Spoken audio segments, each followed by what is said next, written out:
Community Development Action Committee.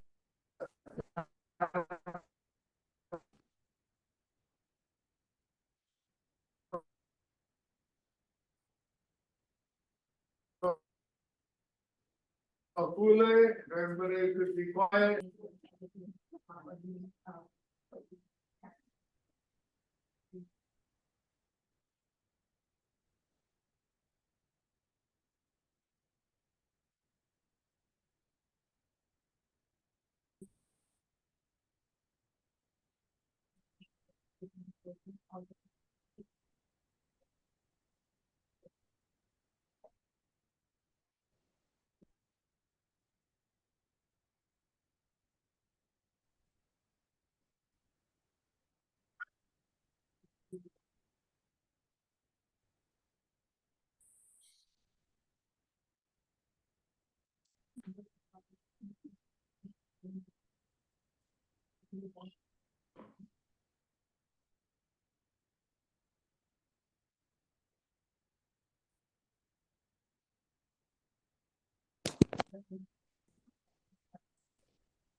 All right, so good evening, everybody. Thank you for coming out tonight for the Kaʻū CDP Action Committee meeting. I think this is definitely the greatest attendance we've had, not just for our meeting, but for any meeting of the county. We have several items on that. We hope to get through them all. For one more than others, but as a reminder, we're hoping to end at 7 o'clock. We'll see if that happens. But if it doesn't, we might have to continue items to the next meeting. We'll talk about that when we get there. You are invited to provide public testimony, so they ran out of, you do want to provide public testimony, make sure you fill it out. We need it for the public record. I missed it in the meeting. Were you? I'm Jason Masters. I am the chairperson of the Community Development Plan Action Committee. So, again, public testimony is limited to 3 minutes for the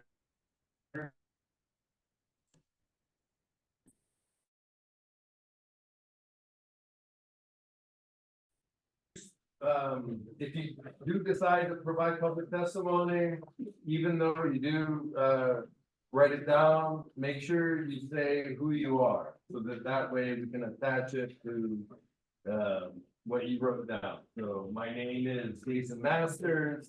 I'm the chairperson for the Community Development Action Committee, and I'm speaking on behalf of whatever site, right? So staff will let you know when you have 30 seconds left. Please be kind to staff. We are very fortunate. A lot of the other action committees are not so fortunate to have planning staff at every meeting. And we want to make sure that everybody is given an opportunity. There's many people here, so somebody else has already said something that you have to say, you don't have something to expand on it, you can still say it, but. You know, maybe think about whether or not it's important for you to say the same thing. So our last meeting, the public testimony regarding the black sands permit. And I'm gonna, the Black Sands LLC SMA permit was completed at the Wingwood Planning Commission meeting on May 6th. So the planning commission then considered the 3 petitions it had received, requesting a contested hearing, requesting a contested case hearing. We have no new information, so if you ask about that, we don't have any information. In order to qualify to participate in a contested case hearing, the petitioner must establish that they have legal standing to do so. Standing is established by the petitioner demonstrating that they meet at least one of the required criteria. These criteria are found in Planning Commission Rule 4-6. The petitioner must demonstrate has an interest that is clearly distinguishable from the general public. 2, it is a governmental agency whose jurisdiction includes the land, which is the subject of the proposed action. 3, it holds a proposed interest in the land or lawfully resides on the land. 4, while it does not have an interest clearly distinguishable from the general public, the proposed action will cause actual or threatened injury in fact. Or 5, it is a descendant of native Hawaiians who inhabited the Hawaiian Islands prior to 1778 who practice those rights which are customarily and traditionally exercised for subsistence, cultural, or religious purposes. So, as you may know, the Windward Planning Commission considered 3 petitions. The commission denied standing to a group of owners, condominium owners from the colony at Sea Mountain condominium located at Honolulu. The commission granted standing to 2 groups. The Center for Biological Diversity and Ewe Hanau Oka'aina, both of which groups include members of the Kaʻū community. The next step in the process is that the parties, being the 2 groups, Black Sands LLC and the planning department will enter mediation. If the parties are able to reach agreement, that would allow the SMA permit application to move forward. Then it would be returned to the Windward Planning Commission for decision by them. If the parties cannot reach an agreement, then the parties will go through the contested case hearing process. This is likely less formal trial involving a hearings officer, the equivalent of the judge, and presentations of their positions by all of the parties through trial-like process. Should a contested hearing take place, at its conclusion, the hearings officer will draft a recommendation based on the information presented in arguments made by the party. This recommendation will be forwarded to the Windward Planning Commission for their consideration and their decision making. The action committee, so that's us, will have the opportunity to submit testimony. This is why we're here tonight. If you decide to do so, when the SMA permit returns to the Planning Commission, following either the mediation or contested case hearing. Right now, there is no matter pending before the Windward Planning Commission on which to provide testimony. So with that, I will begin our.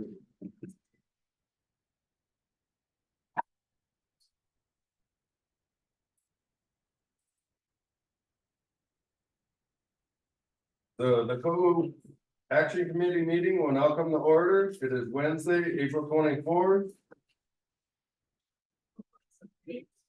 5:16. And the time is 5:16 p.m.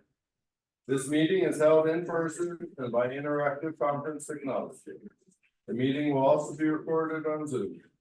As a reminder, per Sunshine Law, Action Committee members appearing remotely, so that there, must keep their cameras on and announce anyone who is with them, except for minors in their location. If you could go through the participant list, So, change the event's name to. We have a roll call. CDP.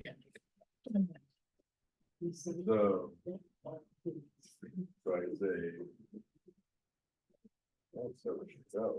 So Vice Chair Purnell here. Committee member Jessica. Committee member Babette Morrow.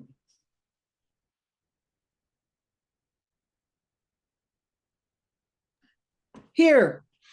Committee member Catherine Williams. Here. Committee member Nani Pokohali. Committee member Lina Olagino. Committee member Kavani Ibarra. Here. And I am Chair Jason Massey. We have a I quorum. need help. Huh? I can't hear. I can't hear. Here's also right here. I can't hear. Sorry. I can't hear. Over here. It won't do it. Right here.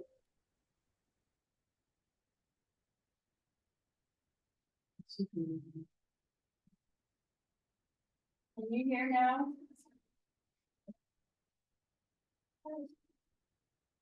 Together, can you hear now?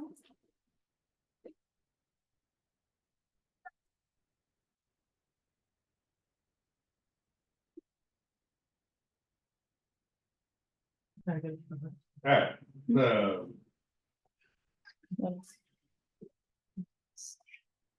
so absences are Jesse K and Babette Morrow is right.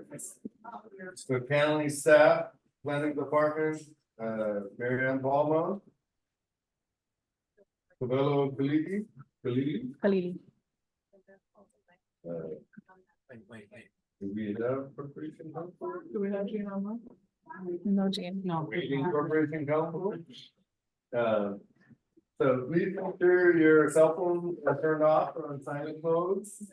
If there's anyone here who would like to testify, it'd be See, it's not coming through. previously. So if you're on Zoom, maybe press mute. So Zoom testifiers, can send a message in the chat to the Zoom host indicating which item they wish to testify on. We ask that everyone please state your name before speaking. To all of us who are attending here in person, please remember to speak toward the owl camera. That's that thing. So everyone can hear on Zoom can hear. Hear it faintly. I know, but that's because it's So. The time is 5:20. The committee will now consider approving the draft minutes from the April 24th, 2024 meeting. May I ask for a motion to approve the April 24th, 2024 meetings as circulated? So there's a correction. So is there a motion? So Lena, I'll have a motion and there's a second time. So make sure you say in your name and.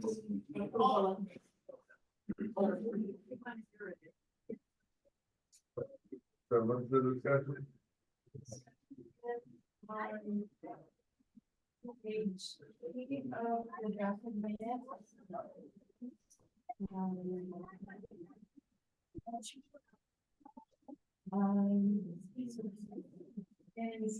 At the very bottom, number 6, under the agenda for next meeting discussion, it reads regarding policy. You get to read that. Regarding policy 1.18, it should be the policy 118, section 5.7.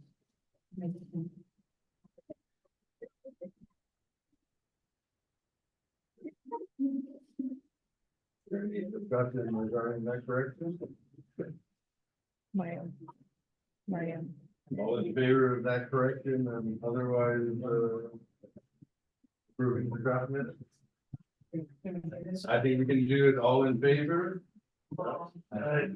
Aye.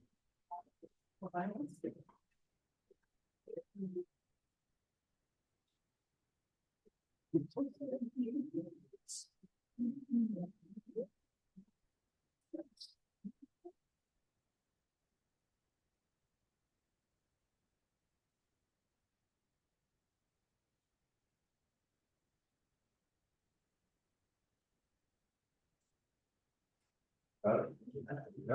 Alright, so motion carries unanimous, right? Motion carries unanimously. So we move forward to public testimony on agenda item. The time is 5:23 p.m. The committee will now call for statements from the public. As stated in the public published agenda, members of the public may provide public testimony regarding any agenda item now or at the time the agenda item is called over. If there's anyone here who would like to testify, please fill out the sign up form from the front table and give it to yourself if you have nothing already. Okay, so I have many. So we will start at the top. So I have. Maybe if anybody, maybe we just open it up and they can. Are there, anybody that wants to testify right now instead of at the agenda item? Or, because you can testify now, or we could collect all testimony on all of the agenda items, or you can wait until the business item is called, and that's like kind of a discussion. I would like to testify right now. Okay, did you fill out one of the sheets already? Yeah. Okay. We're trying all the time. So go up there, Captain.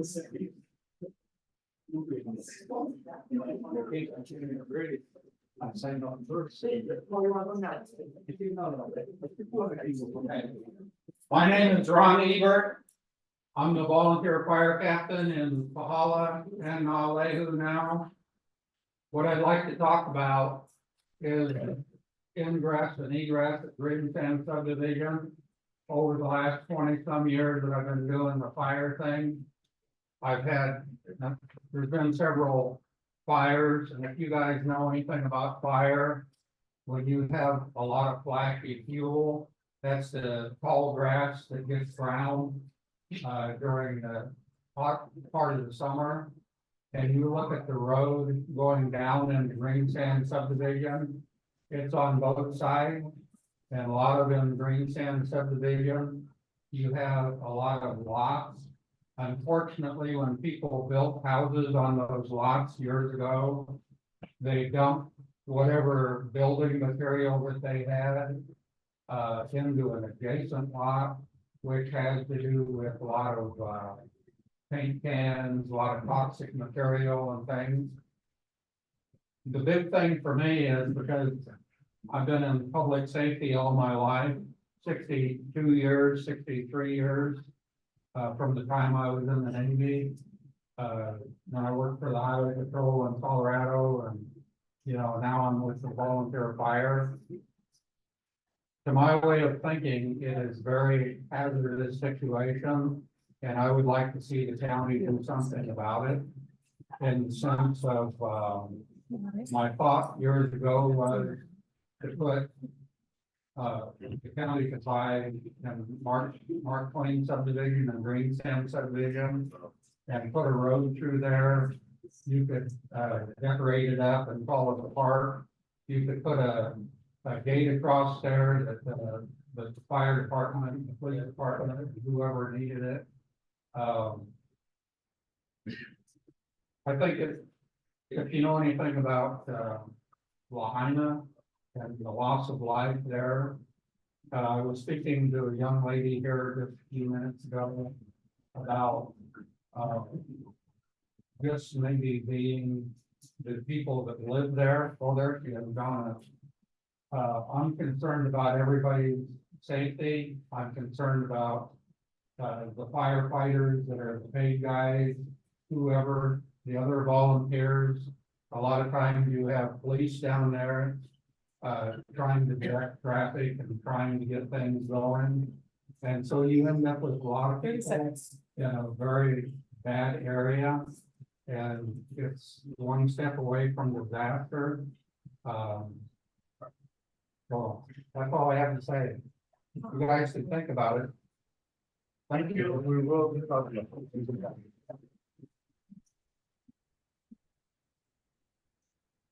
Babette has her hand raised. If I understand our procedures for the action committee, I would like to propose that we form an investigatory committee. I can't remember what it's called, a pig, to look into this issue that Ron Ebert has raised. Yeah, we can add that, for the next slide, for the next meeting, but I will certainly join you on that. Or should I just bring that up when that comes up on the business item? Correct. Yes. Okay, all right, sounds good. Thank you. All right, Mr. Gonzalez, please state your name for the record. Hello, everybody. Thank you for coming to and thank you for you guys signing to here. My name is John Dancel, born and raised here on my life, went to the school. Born in 1959, the old hospital down there. What I just want to address is, laws that came to me because I became a diplomat in 1997. I registered in the United Nations. And I started, following the law with the Harvard Plantation. Took all lands through the time of the Queen, Lady of Alani, to occupancy. And they've used this law called the torrent system. If you guys go write down torrent and look it up. He came from Australia to California. And from California, they brought it here in 1900 for a practice association for his people. They who had the pineapple lands and the sugarcane lands. And they did a quiet title proceedings, quitclaim, warranty deeds, standing will, tenancy type of deeds.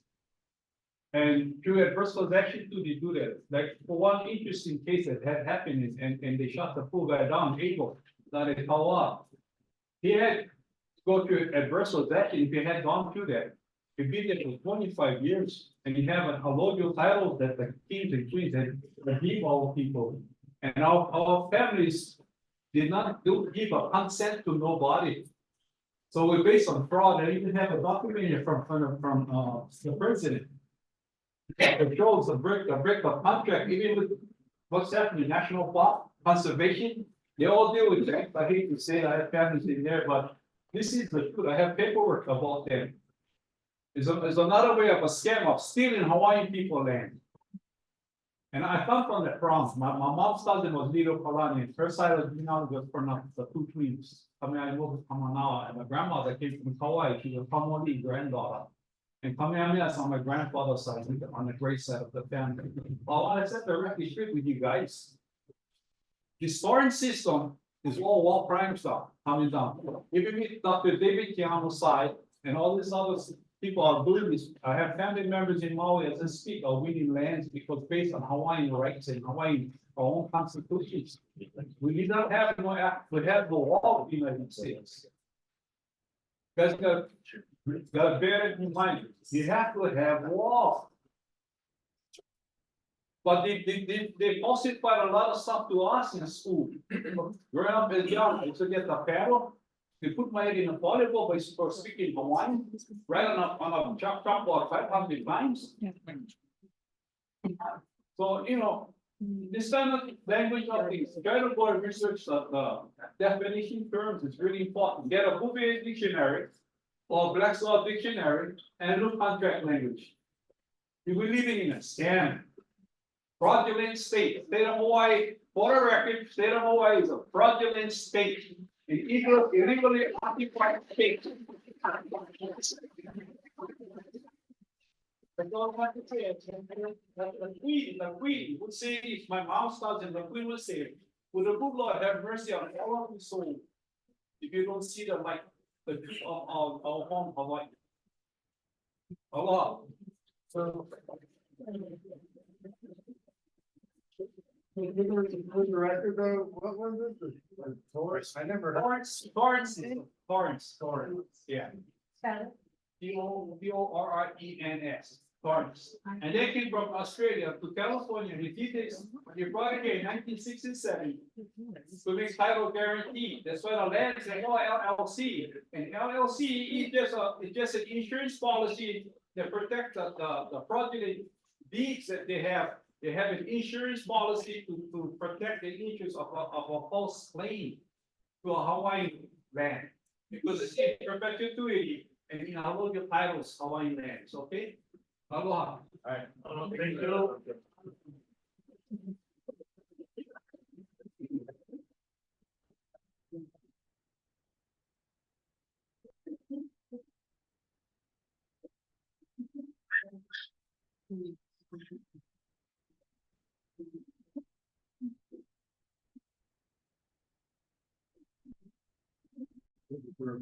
Yeah, okay.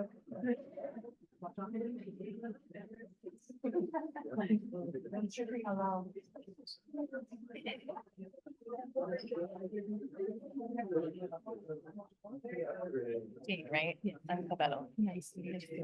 How's it going? It's going, we kind So, of started. They bring this out for the guy who doesn't need it. So what I'm gonna talk about is the water bottling facility that's proposed for here in Pahala.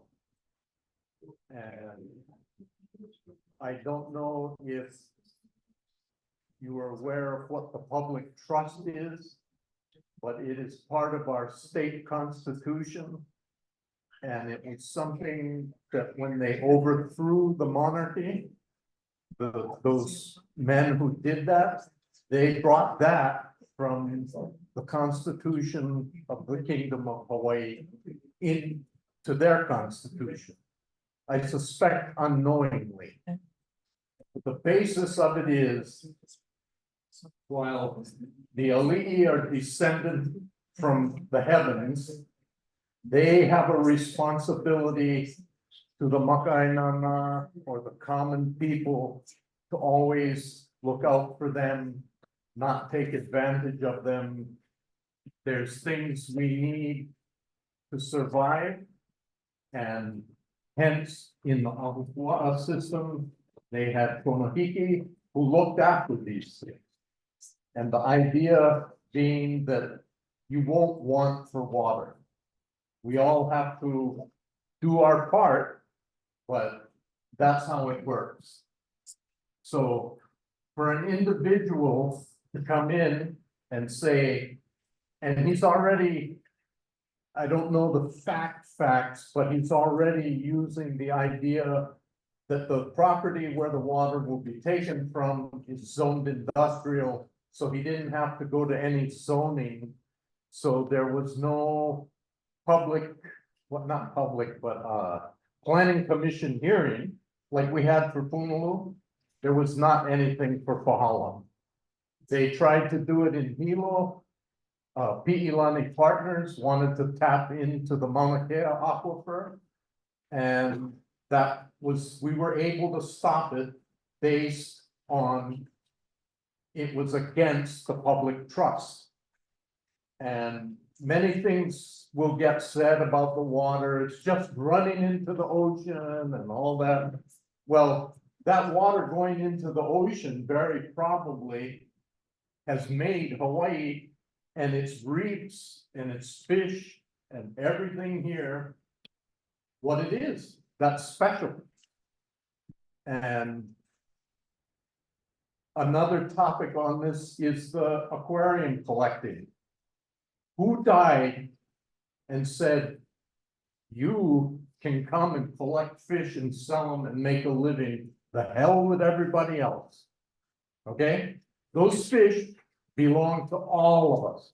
Even if you don't even go in the ocean and look at them. They're yours. That's your heritage, as being a person who lives on the island. So this water that they want to take is an individual who wants to bottle it in plastic, which we already are inundated in plastic. There's microplastics in lettuce now. 30 seconds, Uncle. So let's have more of them. But the big issue is this guy, through negotiations in Honolulu, I suspect with the Commission on Water at the state level, has gotten his approvals. None of it's taken place in front of you. And one day they're gonna show up and start.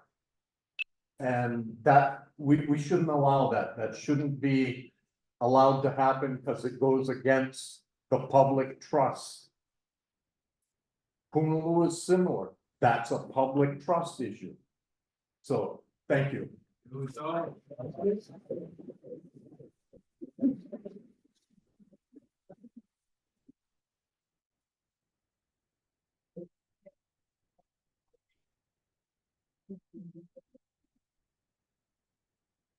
Is there anybody else that would like to provide testimony before we get to the business item?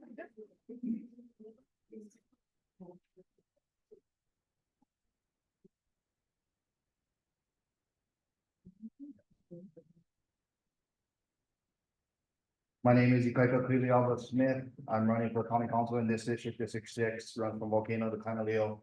First, I want to touch on Honolulu.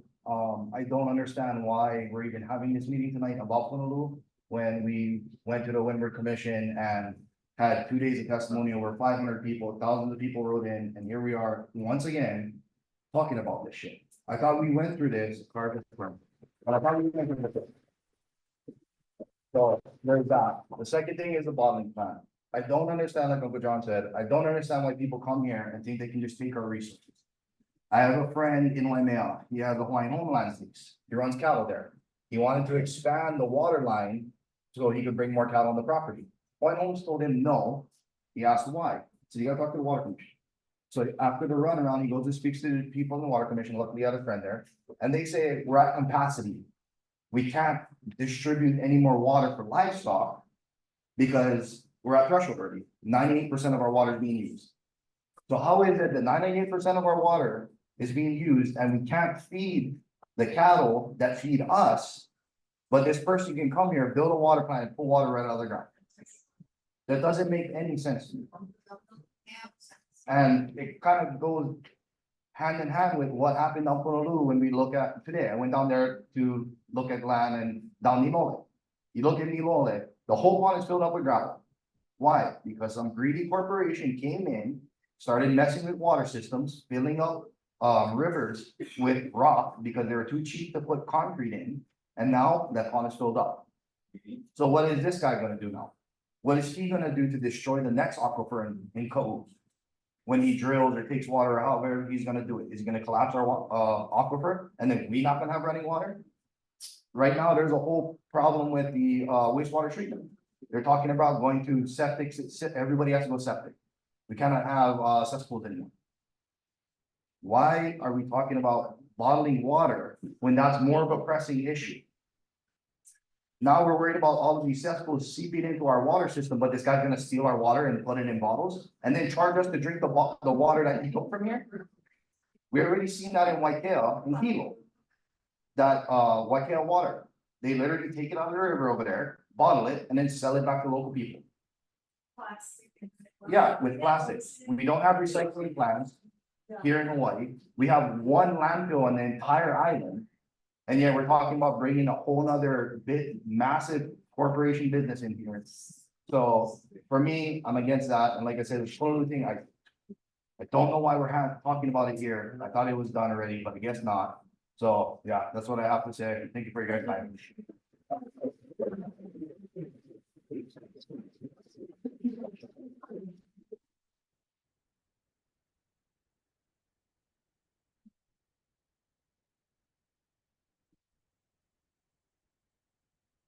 So I just want to say, like, one, I appreciate everybody showing up, but, regardless how you feel, you gotta remember, everybody here may or may not agree with you, so it's not a popularity contest, so, I was a professional planner for my entire governmental career. So sometimes, providing public testimony, everybody would show up in favor of something and it was still denied. Or everybody would show up in opposition and it was still approved, and so. I like people clapping and, feeling in favor of it, but sometimes when you do that, it might make people that want to speak out feel less inclined to do so. Right? The other thing is,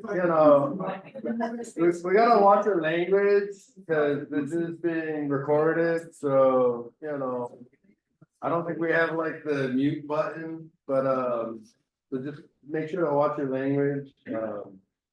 But so just the same, you know, regardless of how everybody feels, it doesn't impact how the Community Development Plan Action Committee.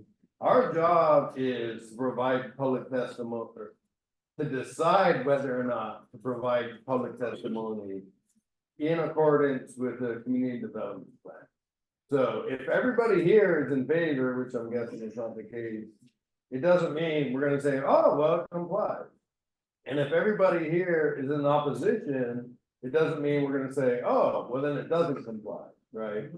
So, and we will get to that after, and we will get to that after hearing your public testimony. So we are gonna incorporate your public testimony, and I have watched 14 hours of the planning commission's public testimony. I've gone through the 500 plus pages of the application, you know, but again, we need to be respectful to everyone, right? So that's all I'm saying, right? So I appreciate everybody being here, and this is Kaʻū. We want you guys to say, everybody has a kuleana. You know, we want to hear what you have to say. We just ask that you be respectful and responsible, and that's all. Well, what about being respectful to the public's voice? And that's why we're here tonight. Doesn't matter what. It's not a popularity contest, it's how it applies to the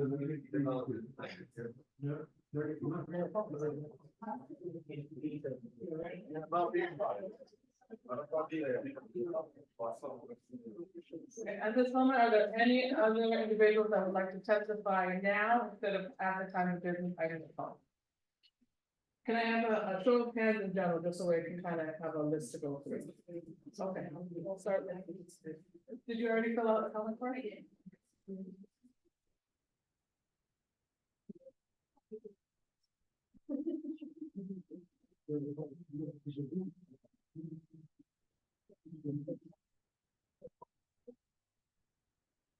Thank you.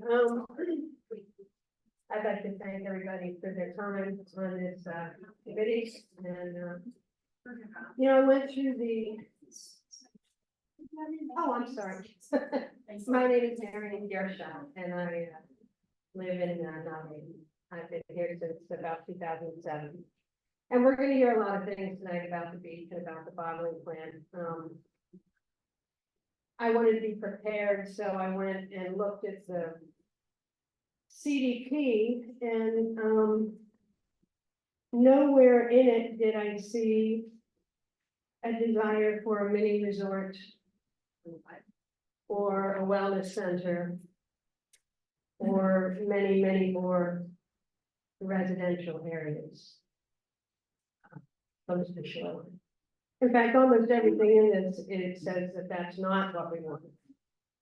But one thing really stuck out, and that is the fact that Kaʻū, the whole thing of Kaʻū is a World Heritage Site of global significance. And so I wanted to know, what is a World Heritage Site? So, World Heritage is a designation for places on Earth that are of outstanding universal value to humanity, and as such, have been inscribed on the World Heritage List to be protected for future generations to appreciate and enjoy. Places as diverse and unique as the Pyramids of Egypt, Great Barrier Reef in Australia, the Galapagos Islands in Ecuador, the Taj Mahal in India, the Grand Canyon in the USA, or the Acropolis in Greece are examples of the 1007 natural and cultural places inscribed on the World Heritage List to date. If somebody wants to put a bottling plant here and commodify the beach, I would ask the planning people to please pay attention to what we're doing here, to represent the people, represent the values of the people. As I understand it, that is the mission. And the public voice should be in the forefront. Thank you.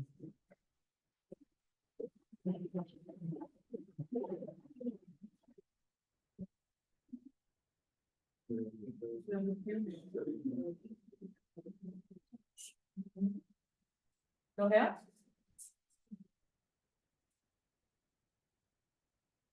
If you could actually come and stand in line, that would, anybody else, that'll make it a little bit easier for us. Please watch out for the swords, so. So now You got 3 items? You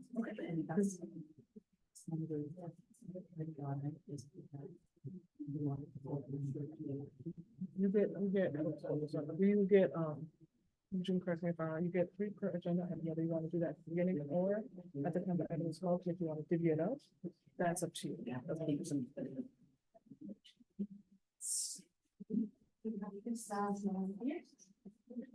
Or, I mean, it's possible.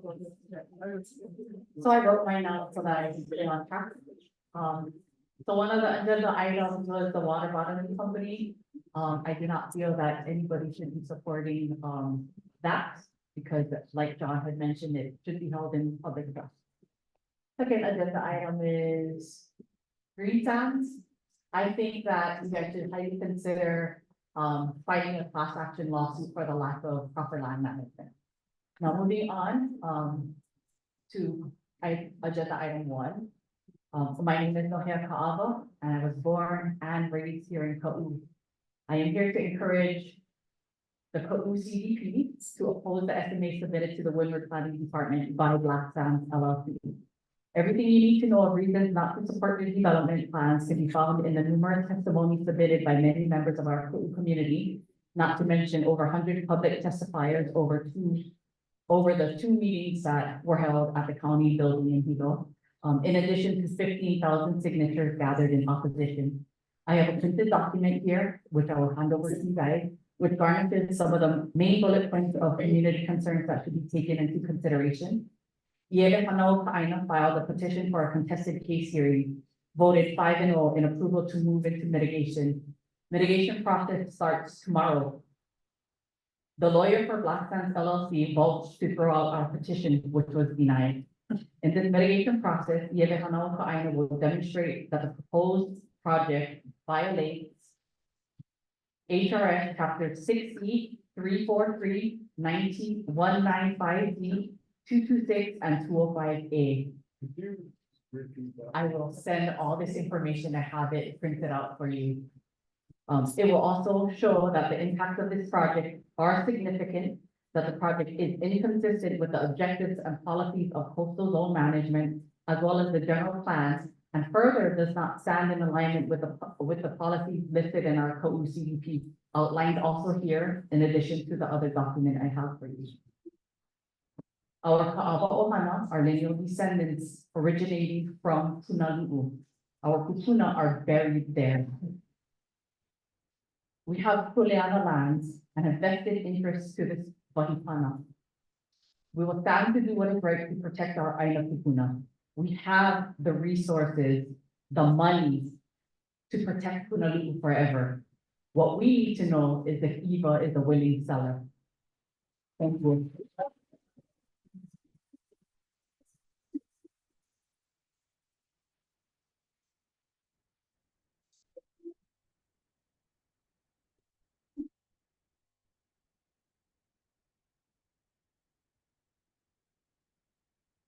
Hello. For those of you who don't know who I am Naomi Yeloyani Shalvati, granddaughter of John. I am 23 years of age and have been raised in this beautiful town of Kaʻū all my life. I spent 10 years growing up at Punulu Black Sands and many more as a child in diapers, just like the babies you see nowadays running and playing. When growing up, my kupuna used to sit me down, tell me stories about way back in the day, when the sugarcane plantation at Honawapo was still running, and the cane fields surrounding our mountains were alive. And about the Aina around us, how I took care of all the families, and how I looked for ran back when the chief king and queen were still at rule. How the great King Kamehameha was brought up, taking away the safety, Kaʻū and more. But most importantly, my kupuna taught me how to fight for what's right, not for what's wrong. You were all sitting at this galley table as the community council, board members, and more, in front of all us community owners. And tell us, young generation, that we don't know what we're fighting for, and that what we believe in is false. You could put all at once to decide whether the development happens or not, and it takes all just one vote. We are being ripped away of our land, letting these outsiders build as they please and make profit off of it all. And you say it will be better for it. It can create many jobs for our generation to come and so on. When really what they will do is use us all to gain power and profit, money. They will build these restaurants, condos, hotels, possibly put gates or security to prevent access for locals to the beach or for total safety, and bring hordes of traffic. Soon there will be more roads and a possibility of a 3 to 4 lane highway, and a population of Kaʻū will triple. And next thing you know, Kaʻū is no longer Kaʻū, or our once most sacred place will no longer be sacred for the show. With others around the community that is also creating own businesses aside, Golden Tree Media, allowing travelers unknown access to ride ATV, e-bikes, motorcycles, or Trinity Adventures, with horseback rides and hikes in and around private Hawaiian lands, known down South Point, Green Sands, Palualu, or Heights, that go from Honolulu to the crack of Hawaii, often posted on social media and Google. We were brought up with opportunities for our kids getting the chance to learn the old school ways. They are at stake. I just wanted to say one more thing. Just know where you come from. I may be young, but I'm still learning. Kaʻū is Kaʻū. I'd rather it be country than one big city. Thank you.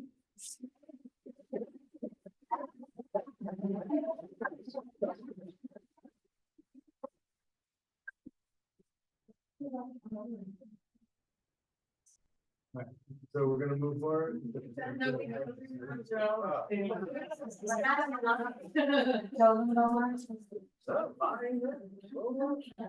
We're here for. Hello, my name is Greg Legal. I was more.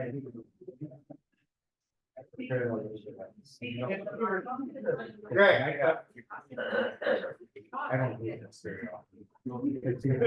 I've lived in Kaʻū since 1993 and chose to live here because Kaʻū's natural undeveloped landscape and ocean shore.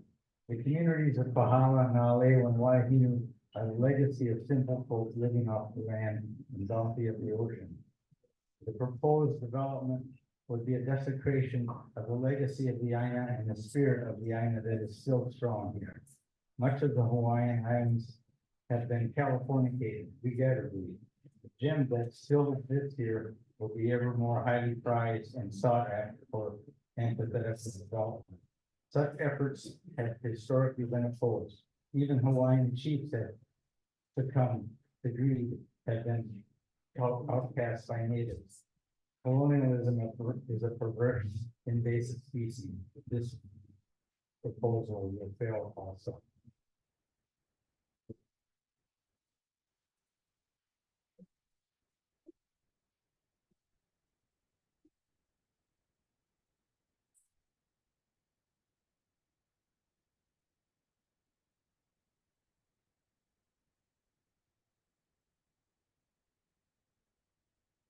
Hi, my name is Christine Sarah.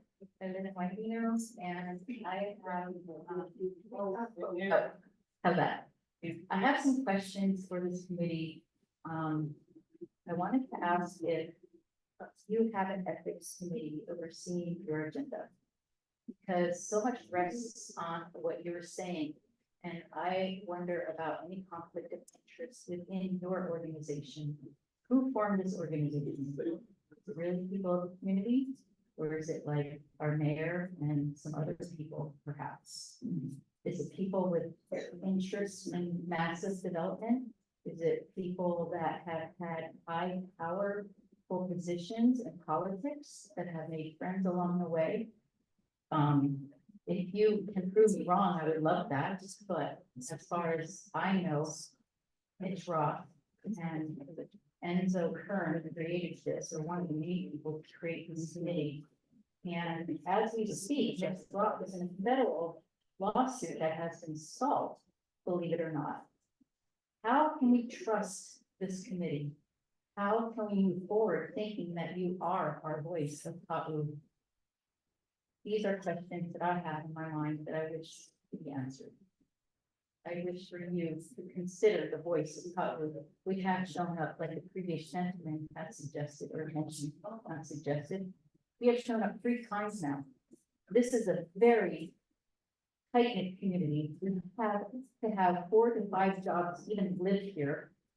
And for us to show up at this time and those weird times, timing of days and such is just ridiculous. Anyway, I'm sorry to ramble, that's not what I meant to say, but I wish for you to have an ethics committee at the end of the day.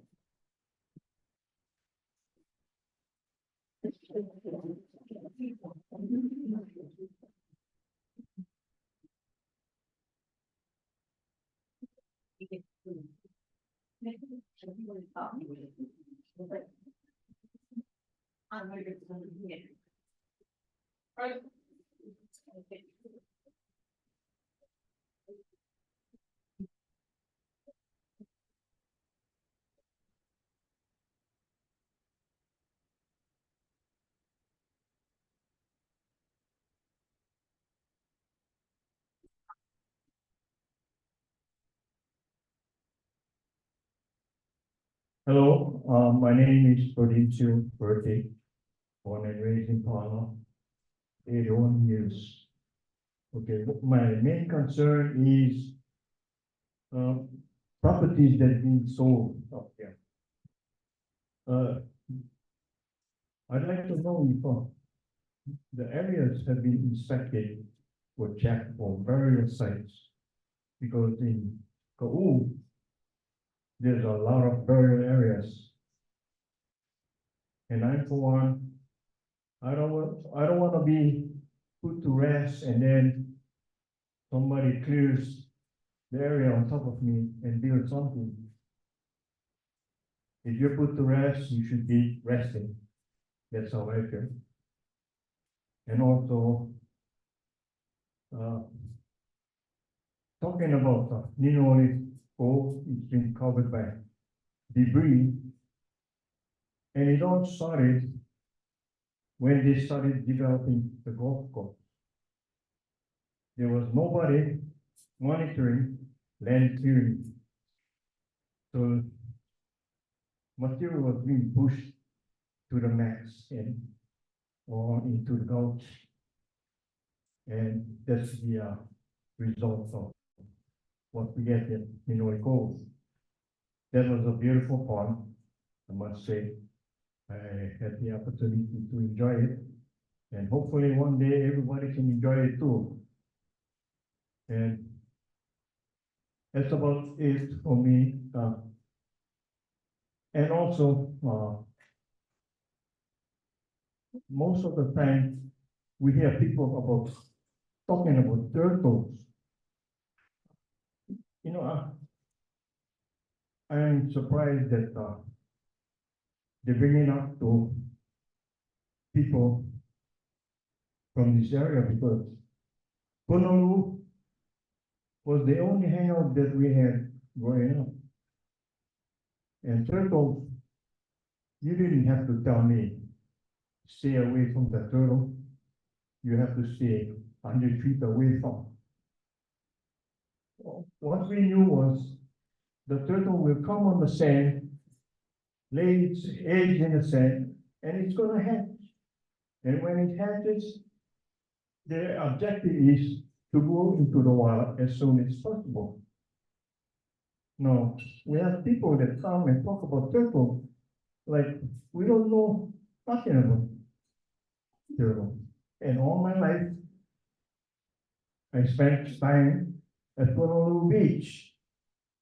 And that beach was beautiful. And that's the only place you can find where the seaweed was hanging from the rocks. All along the coast. Beautiful seaweed.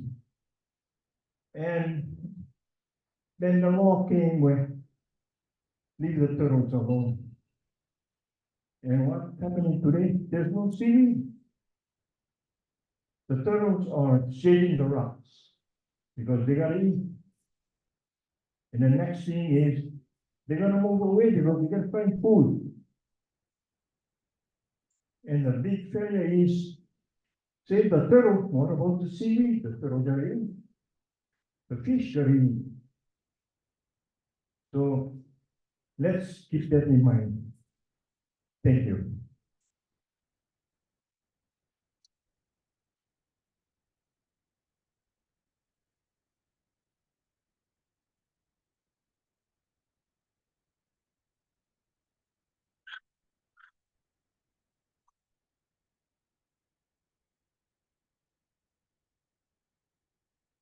Hi, my name's Elaine Stack. Hello, my name is Elaine Stack. I live in Mark Twain. And I just would like to say that regarding all the development, it's everywhere. And it's not the sound of the ocean, you know, and it's just depressing. And it causes a lot of anxiety and stress. And I don't think anybody here that, you know, really wants that. So it's noisy. Thank you.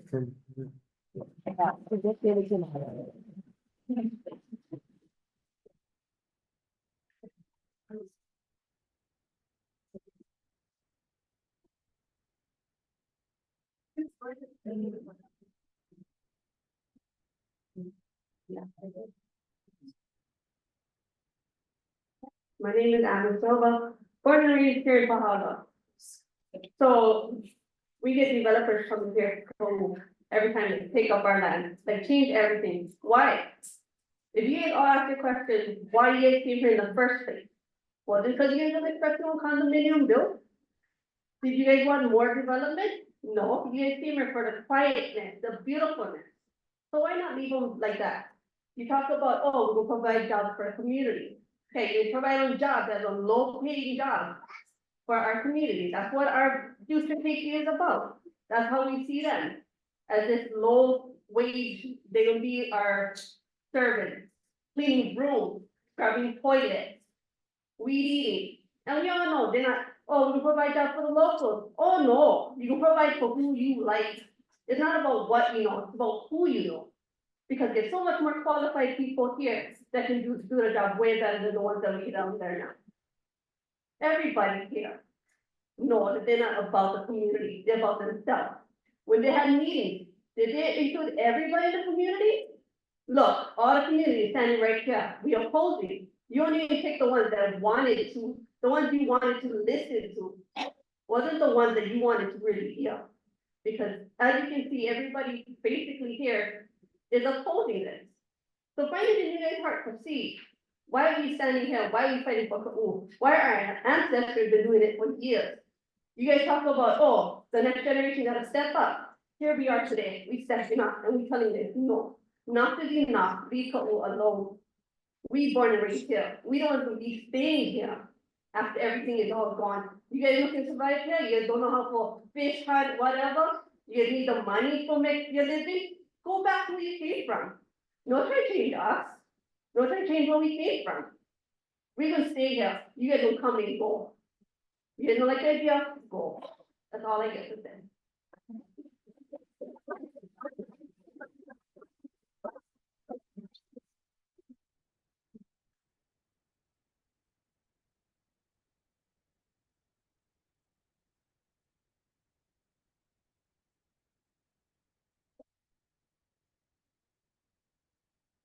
Hi, good evening. My name's Sandra Rhea. People know me as S. I live up in Wood Valley. I just celebrated 25 years of the best years of my life living in this vicinity in Kaʻū. And I just, we need to be becoming more and more self-sufficient, everyone. We can't rely that the rest of the world is going to take care of us. We don't know what's going to be happening, but for sure, we need to make sure that we utilize all our resources for everyone here. Now, Wood Valley has the joy of receiving that beautiful, we're a permitted water system. In fact, we're the only permitted water system in the state that does not chlorinate. Now, all this water comes down and what's left goes to the Kaʻū coffee company. And I see pipes open often going down the side of the road because there's too much water overflow in the reservoirs and all and everything. But anyway, that's neither here nor there. What I'm concerned with this bottling company, the thought, when all this water, how could one person, I guess he's got a lot of money, decide that all this water that has come down here suddenly belongs to him to bottle, and I forget how many thousands, 16 or 160,000 bottles a year or something, but it's his goal. I mean, anyway, so I'm saying, for one thing, my understanding, I can't swear to it, but I believe that Kaʻū's water system is very chlorinated, and I've heard people complain that they simply cannot drink it. Now, here we are with this water coming down here, that should not, something like that should not exist. Everybody should be easily taken care of when it comes to our resources here in every way. Just, and that's really all I have to say, but I hope that whoever is making the decision or having points of view about this, that think about each and every one of us who's actually live here and make our life here, that we all deserve this, to be able to share in our resources, not just one person that comes in and wants to make some livelihood out of it. Anyway, thank you.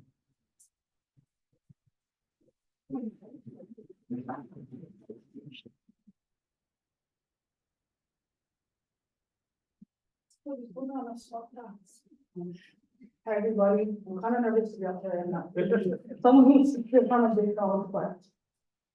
Aloha CDP committee and everyone here. My name is Pavel Silva Kame, raised in Pahala, Kaʻū. One of the questions I keep hearing being thrown in the faces of the Kaʻū people is where were you 20 to 30 years ago? If you think about it, and I know I not only speak for myself, if you look around at the majority of those testifying and have already testified, you will see that we are all in our 30s and 40s. So obviously, we're the Kaʻū back then standing in support of our kupunas as they did what we are doing today. I am not one to jump the gun and speak, as I've been brought up to listen up and observe first. I've been taught that there is always a right place and a right time to do such things, that not all battles are to be fought with our voices. Sometimes our presence alone speaks volume, and of course through the power of prayer. But tonight is the night I feel I should take a stand and speak. I attended both planning commission meetings that were held in Hilo, and I listened to every single testimony that was given there from start to finish on both days. I was one of the few that stayed there to the very end upon closing. Majority opposing development on both days, but here we are tonight, continuing right where we left off, thus giving me more of a reason to stand before me. I cannot stay quiet any longer. I need to follow my arm. I am a young mother of 4 and a grandmother soon to be of 2. My babies mean the world to me, and I would do everything in my power to do just that for them. I am here tonight not only speaking up for myself, but for my children, my grandchildren, for the generations before us, with us now, and the future generations to come. There's 5 generations alive here with me today in my ohana, as you can see on my shirt. We live, breathe, and call Punaluu our backyard, and she is our home. To my ohana and myself, Punaluu holds a special place in our hearts. Most people cannot even connect beyond and understand how Punaluu isn't just a beach where you swim, snorkel, and suntan. She is more than that. She is everything on so many different levels, physically, mentally, and spiritually. She not only provides, but she protects and she heals as well. It breaks my heart to witness the division of our Kaʻū people, especially when we are known to stand together hand in hand. It is definitely a challenge for most of us to not speak upon and respect the decisions of others for our further development. But we hold our tongues, especially for our kapunas that we have moved on in the past. All we humbly ask is that our future be thought of first before themselves. Do it for our community, do what is right to benefit our future generations, for they should be our priority. But then again, we often agree to disagree, right? I for myself cannot even imagine the impact of some of the development that will have on Punaluu. She will be ruined. I can see from restoration benefiting all of us, but developing 200 plus more condos is nonsense to me. Especially when there's already 76 units that exist down there and aren't even being occupied daily. It will only attract more tourists that already covers the black sand from one end of the shoreline to the other side, allowing us to people less space to raise their babies the way we were raised and enjoy the local lifestyle we live and love. They say it'll bring more job opportunities to people, especially to our children, but what kind of job and what extent? We all know that the job isn't permanent. It can be given and taken away in a heartbeat, thus giving more opportunities to outsiders who will be willing to work harder for less pay, pushing the local people of Kaʻū. Besides, there are already job opportunities that do exist in Kaʻū. Are people just choose not to work at all or go elsewhere? So I don't see any positive impact with that. I literally could go on and on, but for now, I'd like to end with a prayer. Heavenly Father, I thank you for bringing all of us here tonight. I humbly ask that you touch the hearts of those who want to change the Punaluu forever, Lord, and continue to give strength to those who continue to fight for her. Lord, you know where the hearts of the true Kaʻū people are from you put in. Can you continue to allow them to dig within them to follow the right path and know what's right for Punaluu. Only you, Lord, know what's meant for Punaluu. May you allow what is meant to be. I ask that you shield and guide everyone who seeks you tonight, Lord, whether came from near or far, and I humbly ask that it will be done in this precious name, I pray. Amen. I want to mahalo all of you for your time.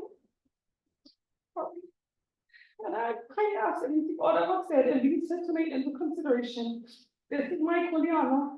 This is our kuleana. Kaʻū. God's blessings always.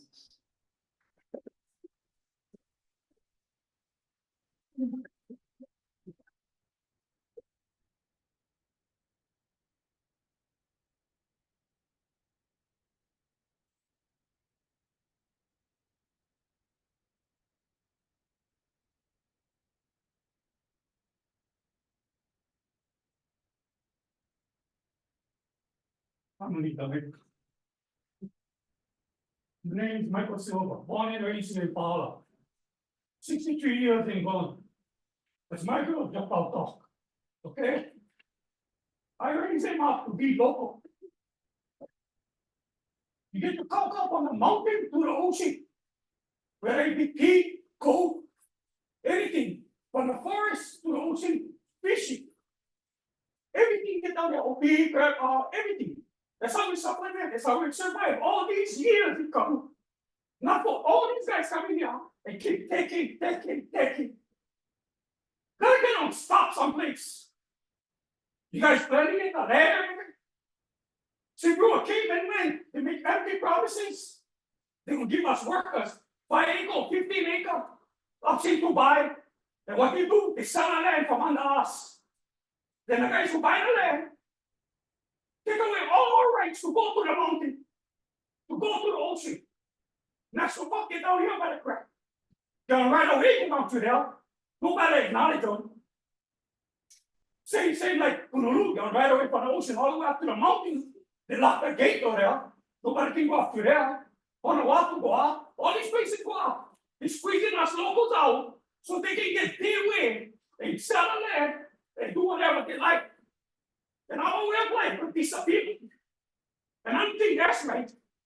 I don't think nobody has that right to do to us locals or anybody who really live our lifestyle by the generation after generation. Sometimes you gotta draw a line. You don't get me owning all the water over here. You don't get me owning all the land over here. It's gotta be shared. That's the local way, share. Everybody share with each other. Everybody help each other, and we survive. But now when you get this new stuff come in, and it's all take, and they forget what the ancestors were fighting for all these years. It's all about the money. Once the money gone, you get nothing. You're selling out your everything. You're selling out your way of life. And that's bullshit. Take that language. Think about it. Think about it, brother. You guys are coming for you like how we live. You guys like our lifestyle. You guys like how we share our law. You guys taking all the law from us. You guys squeezing a lot of us. But we don't like give anymore. It's time to stop. Put a stop to all this development. Put a stop to all this taking. Put a stop and say, hey, keep going, go home. You guys are ready. Come on, Karen. Thank you.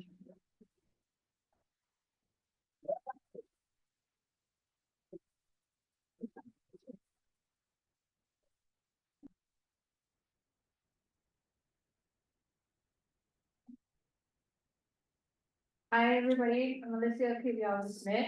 I just wanna touch upon this topic because it's an emotional one for me.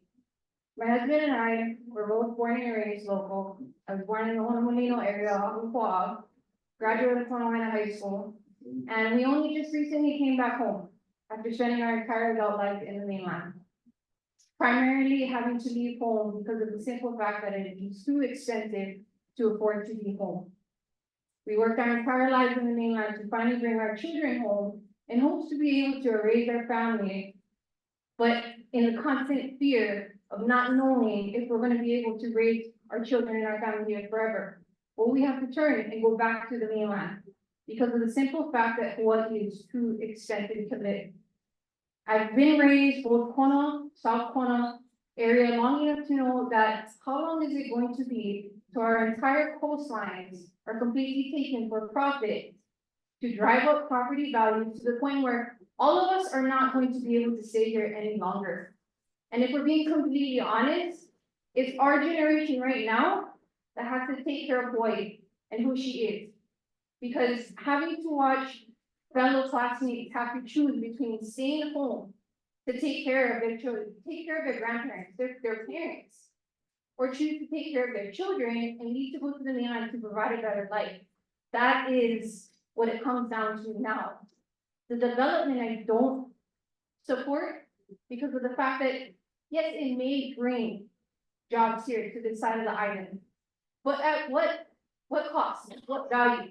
Is it really going to set our children, our people up for success to be able to continue life on this side of the island? The south side of Kona is the most hardest portion of the island to live on both. Everyone has to commute either an hour and a half to Hilo or an hour and a half to Kona just to work.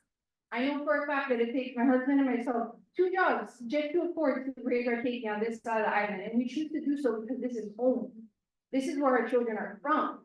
Do we want to book that one-way ticket back to the mainland because things like development being brought here, taken away from our coastline, taken away from the beauty of Hawaii? It's going to make it nothing but impossible for the rest of us to be able to live and thrive here. So I just ask that those of you who are for the development, please think on it on a basis that, because I believe that you all also come from this island. Your children, your grandchildren, your future great-grandchildren, they are all going to come to the deciding factor, can I stay or do I have to go? And that's where we all are. Thank you.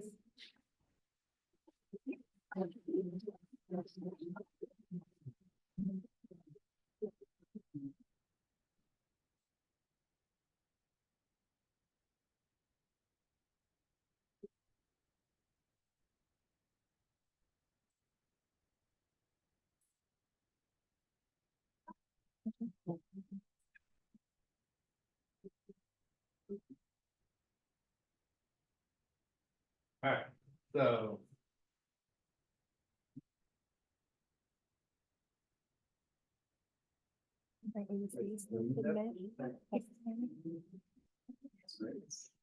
Is there any? Right. Yeah. Right, so testimony is closed at this time until we get to the. No, I retract my statement. Sorry, this portion, there'll still be. We'll still get to the item and it's gonna be. Okay. once again. Aloha, my name is Donna Padre. Oh yeah, don't come over here so you guys can actually listen. You guys reading, I just want to say two short things on the, agenda one, I think, for the water bottling facility. I think it's mental as in retarded, that we are gonna sell that we're gonna have other people sell our water back to us. They're not saying that. As far as green sands, it's gross neglect down there and, you know, instead of lording it over us and telling us what to do, y'all need to help take care of green sand and apply your energy there. And mahalo on that, and then I'm really here for Punaluu. I have a list of things, so I'm just gonna go through it fast. The Kuleana land, no project should be okayed with clouded land title, period, enough said. No burial treatment plan, despite last two developments, bulldozing grave sites before. 1988 EIS, I was 29 in 1988, I'm gonna be 65 next week. I needed EIS. Inoperable fire hydrants in a fire-prone area like Lahaina. Broken sewage treatment, already spilling onto the bay. Careless dumping of toxic debris. These are the actions, the real action of the owner, despite all the words. There's overwhelming opposition from Kanaka and born and raised Ohana. And the number one special consideration must always be given to the host Kanaka Ohana. Kanaka supersedes everything, even the CDP. 225 rooms means 400 more tourists, 400 more okoles, and 400 more toilets. The county can't even fix or improve the current sewage problems and dilapidated facilities.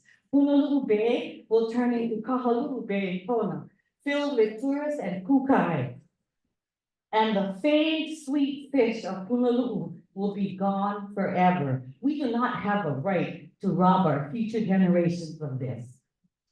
As far as jobs, nobody wants to be a maid, janitor, server anymore. Our kids deserve better. Nobody wants low-paying service jobs with no benefits or future. We need farmers to feed our community and food security. We need business training and entrepreneur hubs for our kids so they can be rich instead of working for the rich for the rest of their lives. The resort era needs to be buried with the plantation era. There's a huge shift right now. As boomers retire, they're all selling their businesses, and we need to train the kids for this. People across the island and state are opposing this because no one wants to turn our home into a playground for tourists anymore. We're over it. We got over 15,000 signatures on the petition without even trying, and can double that if needed. We are tired of being run over and run out, and we will protect Punaluu. I hope you're listening. We will protect Punaluu by any means necessary, including peaceful protests and civil disobedience. Everything is Mauna Kea now. We need to protect and defend all the last rural places of Hawaii, including Kaʻū, Molokai, et al. The CDP Action Committee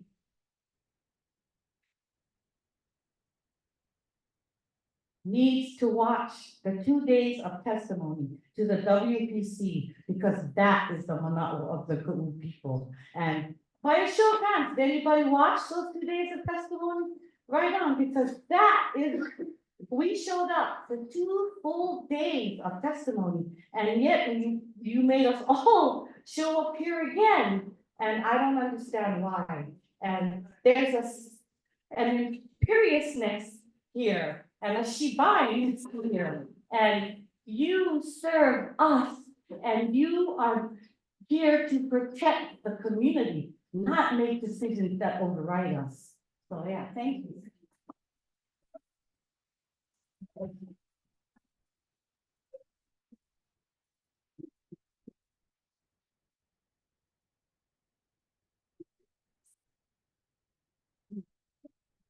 Hello.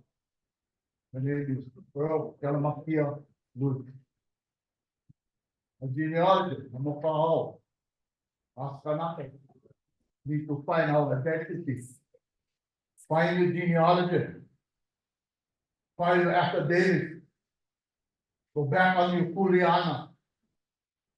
Because we have rights as a Kanaka. I filed mine. And went through. I am a descendant of a Kaʻū. Abel Louis, my cousin. I'm going back on that line, in Malama. And going back, I have the Kanaka. I have right, still be right, all the way up to Maka. Back up to Macanao, all the way up to Kaʻū, all the way up. I have that right, that's a Kanaka. Hawaii was being occupied from 1893. It was illegal. So finding your genealogy, you know, come out. Take you the right. Get access to get back all our iron. Every Kuleana. Every Kanaka should file this paper and show the genealogy. Because these iron is all ours. He took him away from us. I will choose my rights. But when I leave the Punuru on my white plate, Waimoku, I live there 12 years of my life. I'm in Malama. And what is our ancestors need? Malama, we don't own that land. We just can't take it. That is our prerogative right now. Ask Kanaka, each person that you need a contract, find your genealogy. Find your royal tactic. Find your LCL. Go back. Claim them. File them in the bureau. So mine came back. Then. I follow my affidavits. Just like Punuru, probably title. Or I'm surprised. All I am out. Belongs to the people of Hawaii. That's Hawaiian people. He's Kanaka in there. Why you paperwork? Don't be nice. File. File. Because you know what? This is our place. And it is the Kamaina. Long you are Kamaina, you follow these places. What is the truth? Is the truth. You right? And you know what? Now, I saw I gotta go back. And I'm gonna stop using legal split. I have a stupid right. You find out. Yeah. The great grandmother was a great grandmother was a yeah. Tapi Kaʻū. Great grandfather was a Kaleohano. Grandmother was a Kaleohano, Kalamakia. Study genealogy, that will give you the power of all. These Kanaka in there. To start the paper. And we're gonna have to. We got exclusive rights. We're gonna do our rights. No gate, no nothing can stop. You are a lineal descendant of your Aukua, you have exclusive rights. I will practice my rights. Kaʻū is one of the first place you're gonna see it. And I'm gonna hopefully back that out again. That is my right to my religion, to my temple.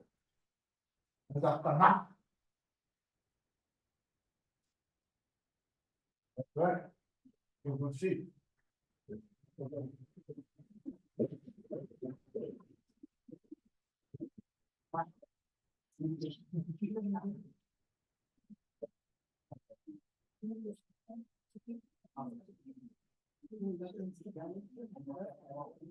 Hello, Ahi. My name is Patrick Winsett.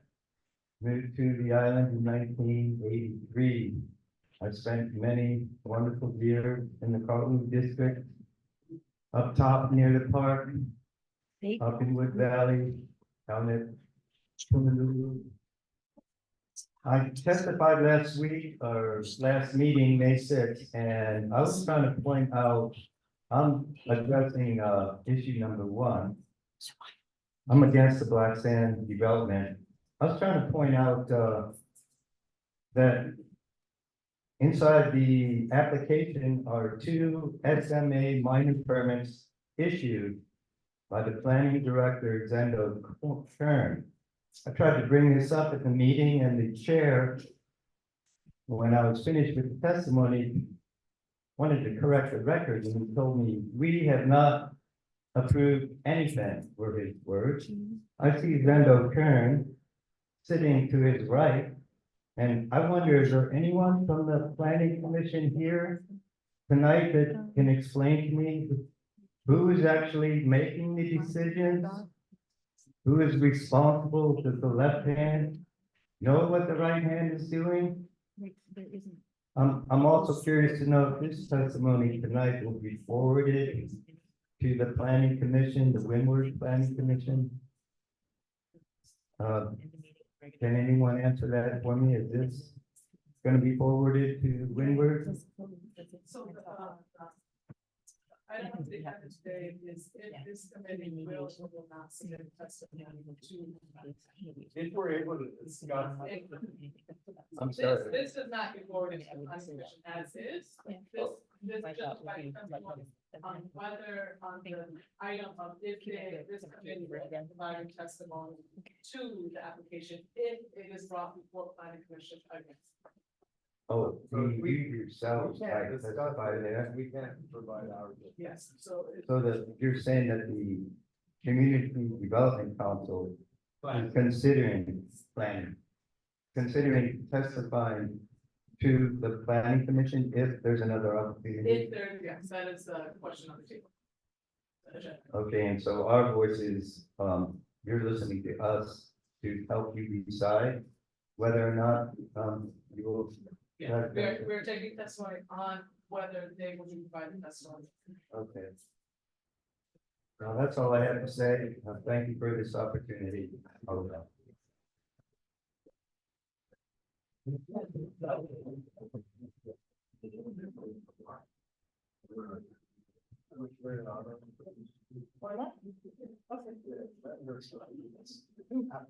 Okay. I can tell I will have another.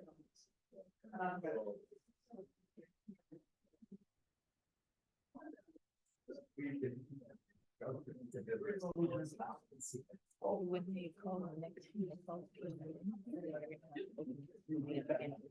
That's what I was thinking.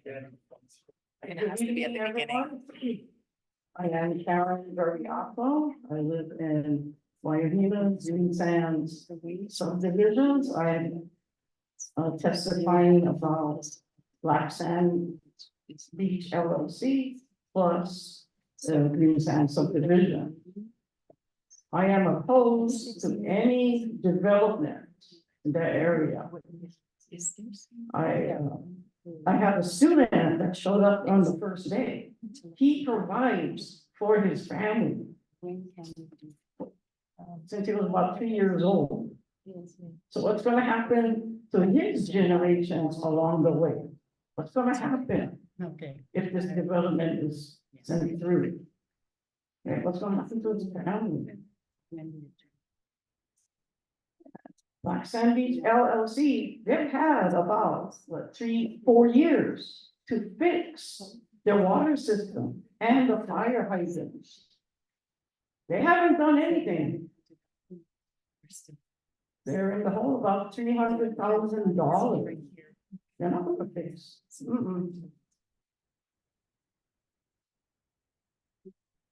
Second part, I live in Greenside subdivision since 2009, 2010. I am nervous, scared to live over there when it gets dry. In 2014, we had a fire. I could not go home. They didn't let me in. There's a lot more development happening there. There's one road in and that same road out. So we need more places to get in and out of there safely, or we're gonna wind up like some of the people in Lahaina. So we're gonna have some deaths over there. Okay, some don't even have transportation. It's a tinder box. So we're close to summer. We need some water down there.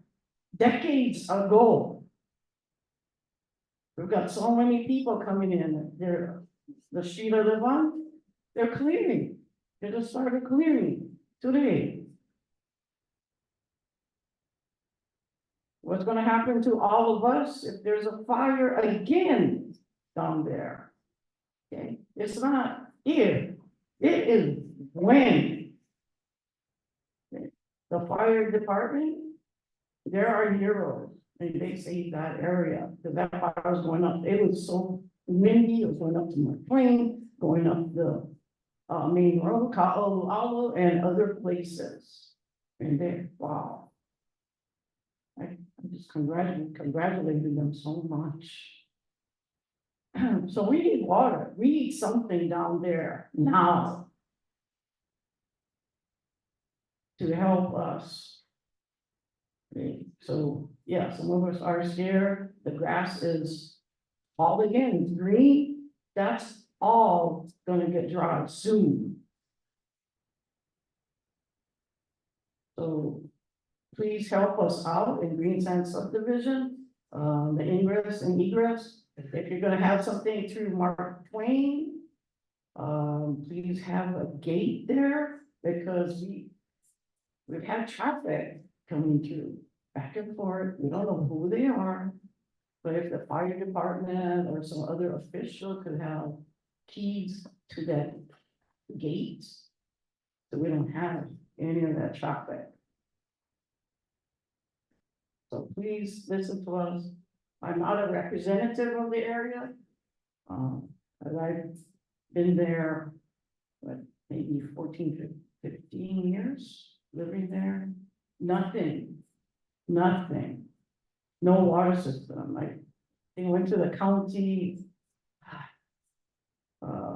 one department and said, oh yeah, it's gonna cost about $2 million to get water down there. And as a community, we would have to pay for it.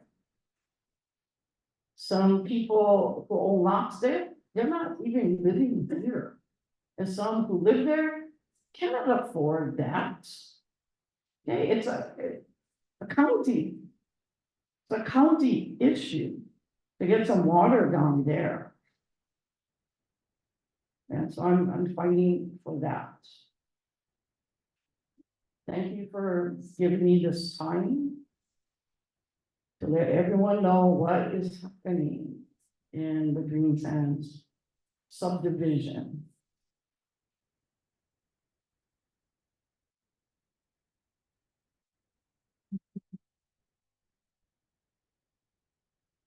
All right, so I want to remind everybody that.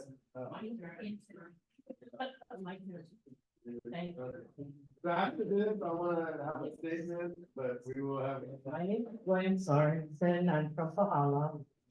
First of all, I think the committee should have presented the information on the agenda.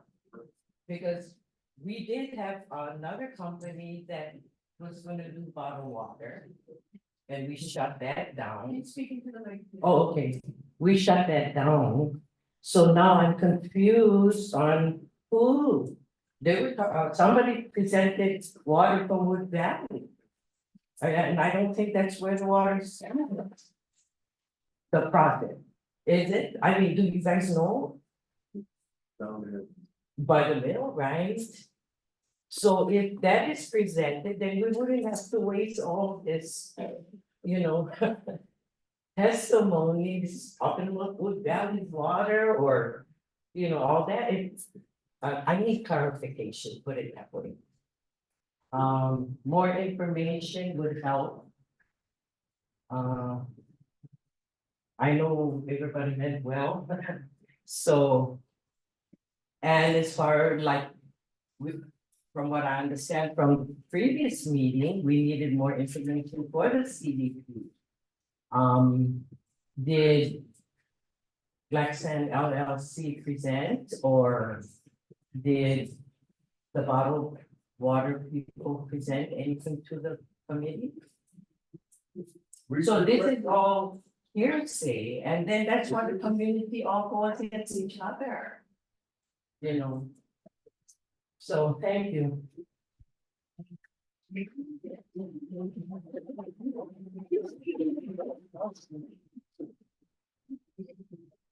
So some of you might be new to our meetings.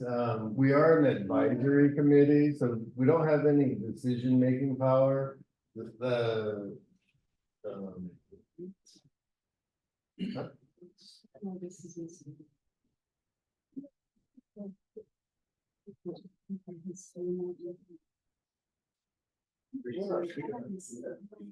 So the item on the agenda is whether the committee will provide testimony to the planning commission. So because it's been contested, we don't know what that status is, right? So we're gonna receive your testimony. We want your testimony, right? But we also need to discuss it between the committee members, you know? So, so it's important and valuable for us to hear your testimony. But it's also critical that we're able to discuss it between the committee. Otherwise, we're gonna have to continue this to the next meeting. At which point it may be too late for the committee, which is the 6 individuals here and the one on Zoom, to provide testimony on behalf of Kaʻū to the Windward Planning Commission. So we want to hear what you have to say, but if we can't discuss it, we can't provide anything, right? So we can't provide anything if we're unable to discuss it. Right, so we will, if we agree to anything, we will provide testimony. So the Kaʻū Community Development Plan Action Committee is us, right? We're all volunteers, right? And we represent Kaʻū, you know. Most of us are born and raised like myself here in Kaʻū, you know. We represent Kaʻū, we care about Kaʻū. We have, our interests are Kaʻū, you know. And so, but we need to be able to discuss this item and the other item. So, to note that, the Green Sands, it's about Green Sands subdivision, egress and ingress. That's not about Green Sands Beach, that's about Green Sands subdivision. So that's a public safety item, right? We probably won't get to that tonight, I hope we do. But that's a public safety issue. So if there's a wildfire and people can't get up to Aloha Road to the highway, the idea is that there's a road that's, or a evacuation route at least, as was just mentioned, with perhaps a gate, it's locked or however, to provide access so that people can evacuate and not have to drive down to Aloha Beach or get a helicopter or whatever, because they can't get up to the highway. So again, the CDP Action Committee, which is us, we're just sort of an advisory committee, you know. But we all, you know, our heart is in Kaʻū, you know. We don't get paid for this, you know. We do this because we care. If we didn't care, we wouldn't be here, you know. We're listening to you, you know. You were like, oh, you're not paying attention. But no, I'm looking up when you guys are talking about when people say something that I perhaps haven't heard yet. This is what we can, instead of saying testimony, what we're trying to work toward is to write something down for a recommendation from the advisory board. Right, If so, we don't have the power to change anything, what our power is in a couple of weeks plan, we're the action committee, have input so that we can make a recommendation to the planning department or to the mayor or to whatever other entity comes into play. So we only can do recommendations, the letter of support, etc. So that's what we're trying to decipher with all of your input, which is very helpful. We listen to all of the commission hearings, and so we have that kind of information. And we then see you as a group that's supposed to be representing people and opposed to the is how do we recommend one way or the other, or whatever the case may be, that we come up with all of your input. So we thank you guys for coming once, twice, 3 times. We do thank you for your input. But it's a recommendation, because when we say testimony, that's what they're doing here for us, and that's what they did at the window. So we need to come up with a recommendation, a letter of recommendation. right, so it would be if we decided to provide it, which would be another question, because we all would have to agree upon. Right, so it would officially be testimony to the planning commission. But our job is regarding the CDP. It's not regarding other stuff that's not included in the CDP. We can discuss things that aren't in the CDP. But if we're gonna provide anything to the planning commission, it has to be, in my opinion, and apparently I'm the chairperson, so I think it's a good opinion, that it has to be specifically regarding the CDP. I think because Honolulu, as has been pointed out in some of the attachments, is at the intersection of the Kaʻū Community Development Plan. And so our job is to take the Kaʻū Community Development Plan and the Black Sands Beach LLC application and see how they apply. And I have several pages of notes. I watched 14 hours of testimony. I've read 500 pages of application and see how that applies, right? And all we can do is do our best. We heard your public testimony, but if we don't have a chance to discuss it, then we're not going to be able to do it. Is your time for discussing this limited? It's limited to this meeting, and then we will have to continue to the next meeting, which may be after whatever happens with the planning commission. So You're saying that whatever. we want to hear, we can't tell people to not provide your public testimony. But you're saying you need time. But if we spend all night with your testimony, then we're not gonna be able to. Are you gonna let us know how you're gonna decide? We're just gonna discuss it right here If we are given the opportunity, you will see what we're doing. What's the timeline on the bottom? How near is it completion? Like, is there? We do not know, we haven't even gotten that far, so. And that's that's the last item on the agenda, and I hope we get to it tonight. All right, so can we move forward to the first item on the agenda? Is there any further questions? Yeah. What is The first item on the agenda is the Black Sands Beach LLC application. We have not gotten to the first item on the agenda. Yeah. I would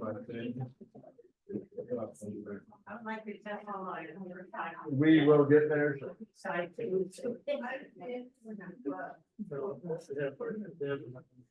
Several communities develop, but you're saying nothing, right? And I have one theory, there are many people here who feel that Kaʻū is not in need of development. Development is a concrete word that says you want development. So, to address that, I was I'm born and raised in Wauhinu, but I was a city planner in Los Angeles. So development might be somewhat of a misnomer. Development doesn't mean like sky rises, development could be like a playground, it could be, a baseball park, it could be, That's not. yeah, it could be many things,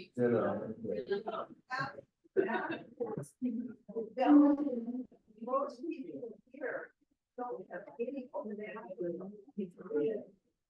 Development. They have. With water. I understand. So with that, yeah, no, I understand. So with that, can we move forward for the first item on the agenda before we go to the second? Yeah, okay, so this is.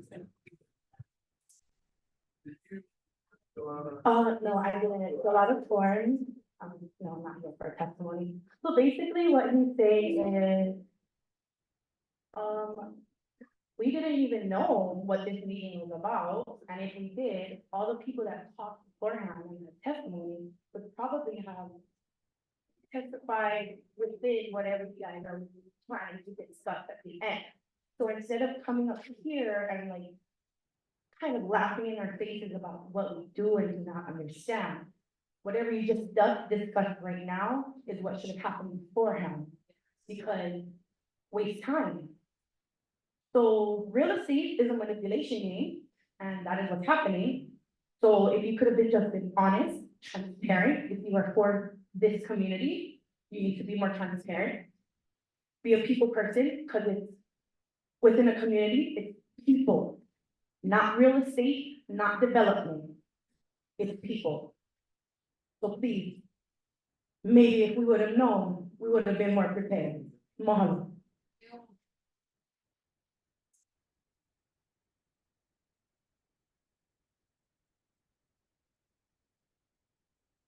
I'm not speaking specifically on a certain item, but I do have a degree in business administration and accounting. And it would be helpful that if, like, in a meeting like this, it would be helpful in a meeting like this if a brochure was handed out that lists all the agenda items and is available there at the table so that when people walk in, they know what to expect. I'm not gonna specifically talk on any item at this moment, but I just wanted to make that suggestion. Thanks.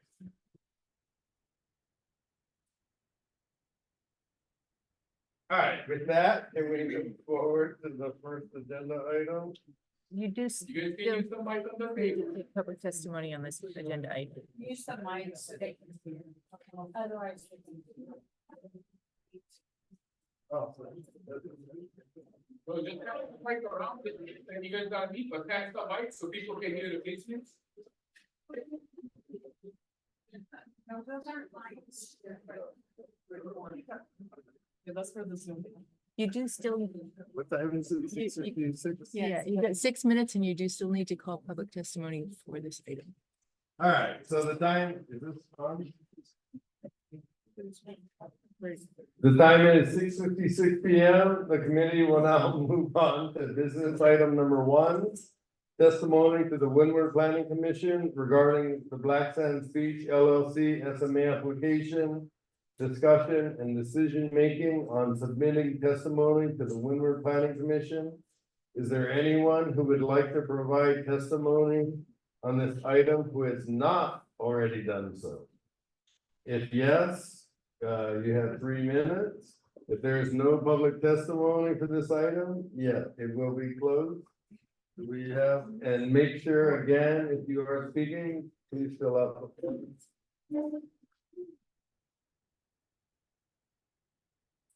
Okay, aloha. Whew.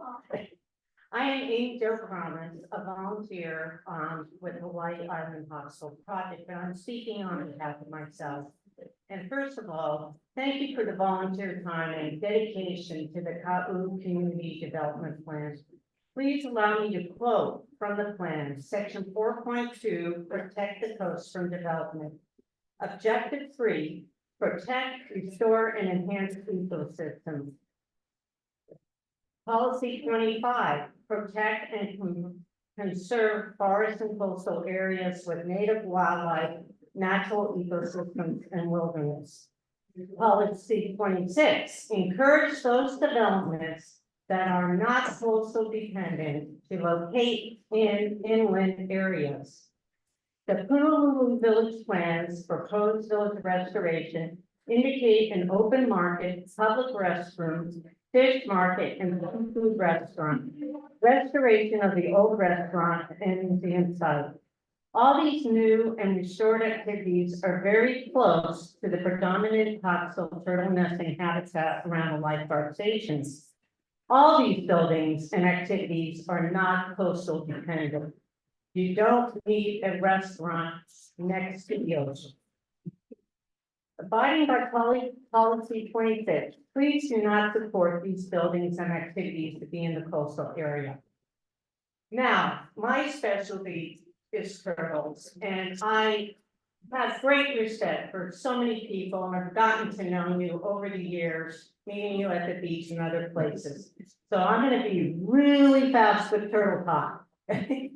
There's two types of turtles at Honolulu. One is the green sea turtle that comes up to rest. And the other one is the hawksbill turtle that comes up to nest. And because of the lights and the car traffic and other things already there, the turtles get disoriented. Yes, I totally agree with the man who spoke before. We should be able to leave turtles to be on their own and go to nature. But unfortunately, we have already invaded their habitat. There are lights, there's activity, and there's parking, and it's just confusing the heck out of them. They're found underneath lit porches, they're found in ponds where they're not supposed to, and they don't make their way back to the ocean. And especially the hatchlings and the babies. With that, I think I'll stop. Thank you.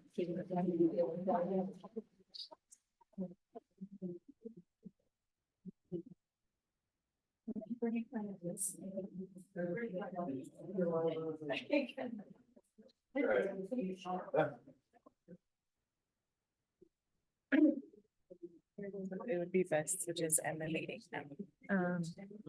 Could you continue just instead of adjourn? But yeah, yes, this one is POW, but it's continuing to later. And that's a technical difference, because if they just say this one's adjourned, POW done over, and re-agendize everything, that we reopen, because when it opens again at the beginning. If they continue this meeting, then it's just basically put on pause. And all of the testimony, they don't have to do it again. So they jump right into agenda item and they can discuss. And then yes, then. I believe that's what the Legal Commission did with their transit accommodation. Actually, I think we were planning to do that with this. I think it's there. Yeah. Are you still, I think you're still taking public testimony. It looks like.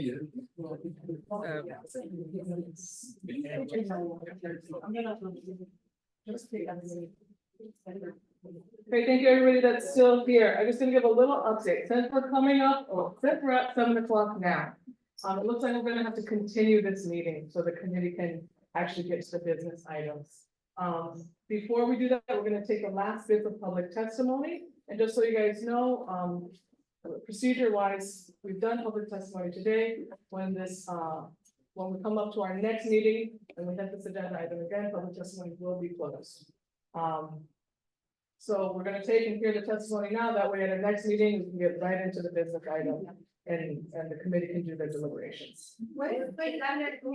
We don't have that date set at the moment. Well, we have a tentative date. If we can pull it up real quick. August 28th. Say that again? What about the people up on Zoom? Yep, well, we're gonna hear them out. We're gonna see if there's anybody wanting to testify on Zoom as well.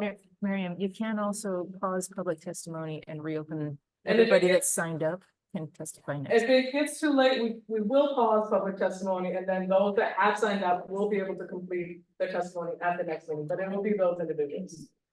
Okay. August 28th. August 28th is the next scheduled one. Currently, the next tentatively scheduled, meeting for this committee was August 8th. So we'll 28th. see, if you sign up to our listserv, our email is up at the tables there, we send, agenda notices and meeting notices, via email blasts, we do this in accordance with sunshine, so we'll have at least 6 days notice before the next meeting. And a special meeting can be called if the committee requests it. So there might be one before then, so, we recommend you sign up for the email listserv. We also are on Facebook, Instagram, and LinkedIn. Okay, we're gonna go ahead and resume public testimony on the item.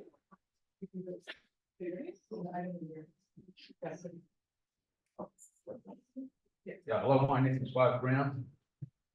Been an honor to be here. Former member of Kaʻū Preservation in the old days.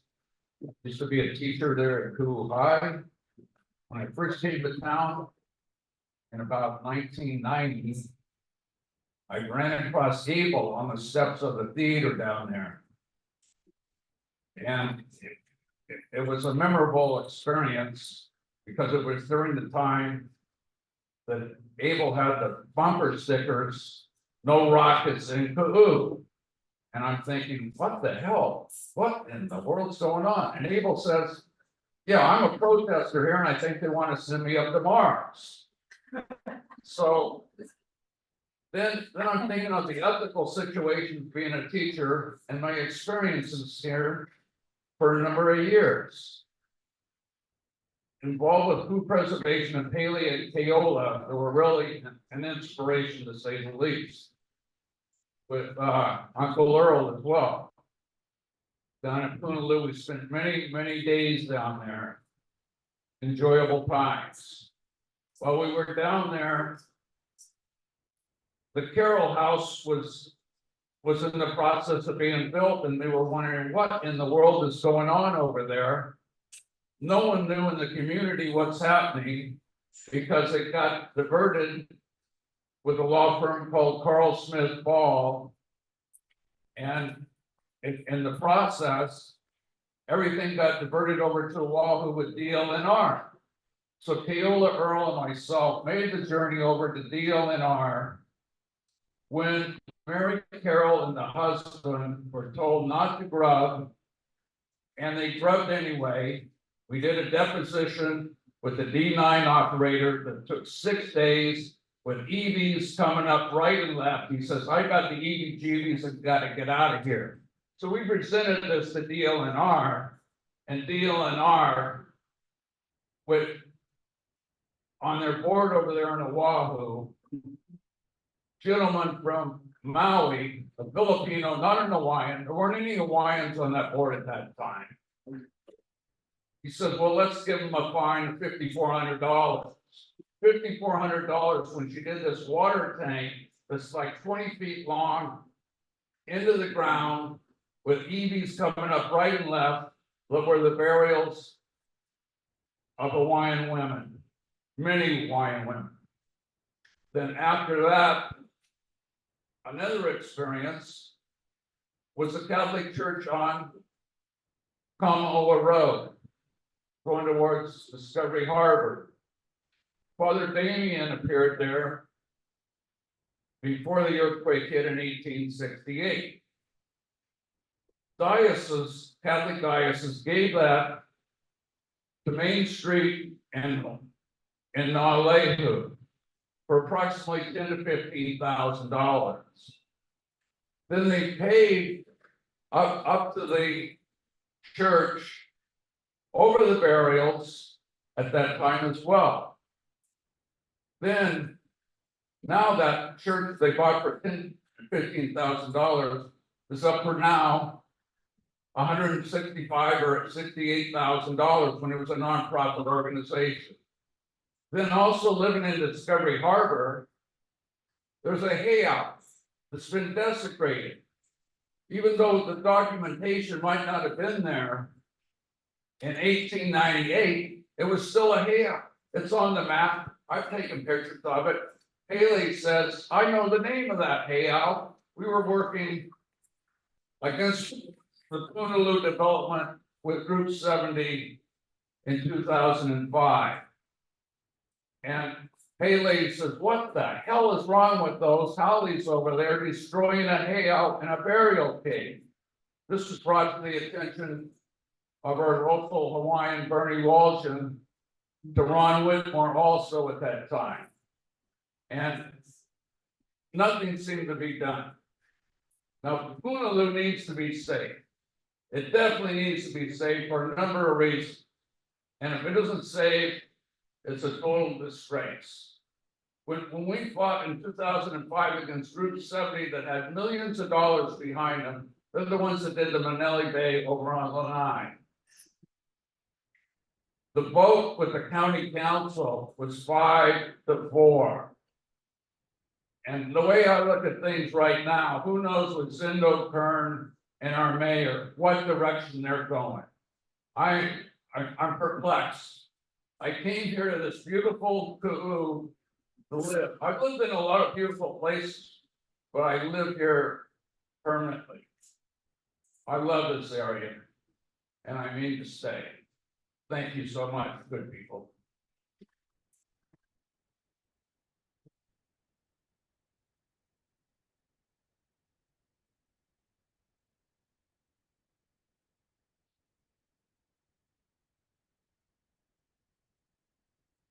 Hello, hi, everybody. Thank you so much, dear committee, for being here and everybody else. I just have a couple of things to say. Keep in mind, well, actually before that, Jason, earlier you said, doesn't matter what you say, if everybody is against it or before it, you can still vote against it. I'm offended by that, and I don't know if anybody else here feels the same, but that was, very surprising to me. But what I wanted to, make people aware of is, or be aware of, if we are banking on tourism for our future, it's not a good thing. Because you don't know what's gonna happen, and fluctuation of airline availability and another pandemic or something like that can happen. I think that, If we're banking on tourism for our safety for the future, it's not a good lady thing. in the general. I have an idea. We can be like super sustainable here and show the world how we can really live off the land and be sustainable. Why not do that instead of succumbing to this perpetuating, following the money type of story? I don't agree with that. So I hope that you will decide to not recommend to go ahead with the tsunami development. The other thing is, if there's a tsunami, which there will be, we know that there will be. When, we don't know. So if there's gonna be a development, and Eva is gonna have all her eggs in that basket, and then something's gonna happen, like a tsunami, then who's gonna pay for that? Then she's gonna hold out her hand, she needs help. And who's gonna, fund that? So that's just my opinion, and thank you very much for your time, appreciate it. Aloha, everybody.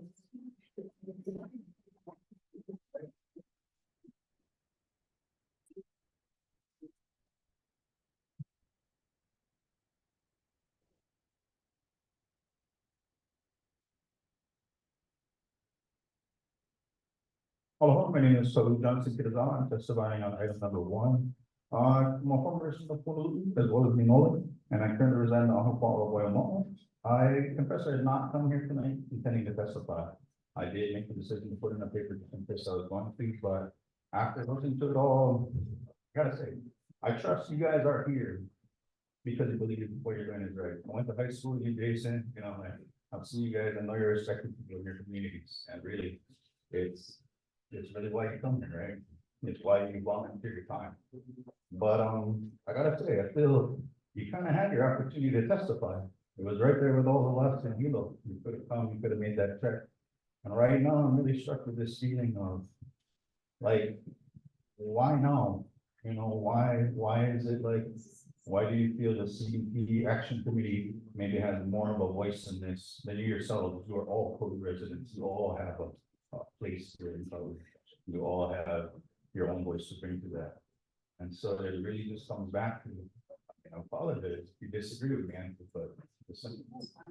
Yeah, okay. I apologize to put you guys, no, I'll let you speak and respond. It really just comes to, of course. So what changed is really the feeling. Why are we here? Why do we have to come back? Why do we have to testify on whether or not you guys can testify?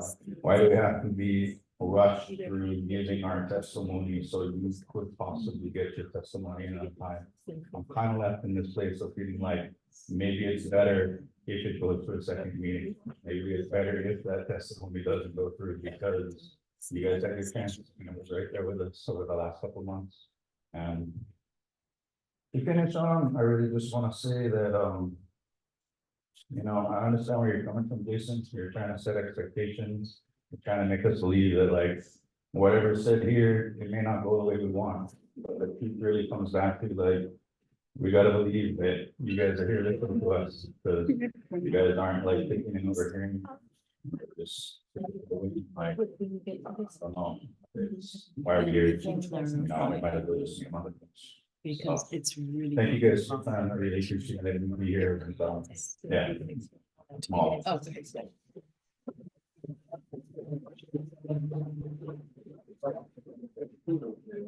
I'm leaving here because I don't want to. I just put it in. It's not following.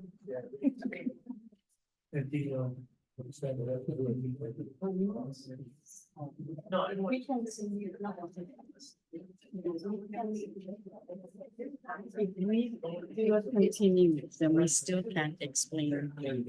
Basically, it continues. But they still don't understand what went awry. Well, Yeah. actually get into discussion all the way to restart. If they can. Everybody who's already testified does. Right, and who's ever signed up gets to come and testify before. Yes. But we are not able to. Make a statement. The next. Really was. I think you explained what the. Then, not tonight. Can I go outside and talk about it? Okay. Yeah.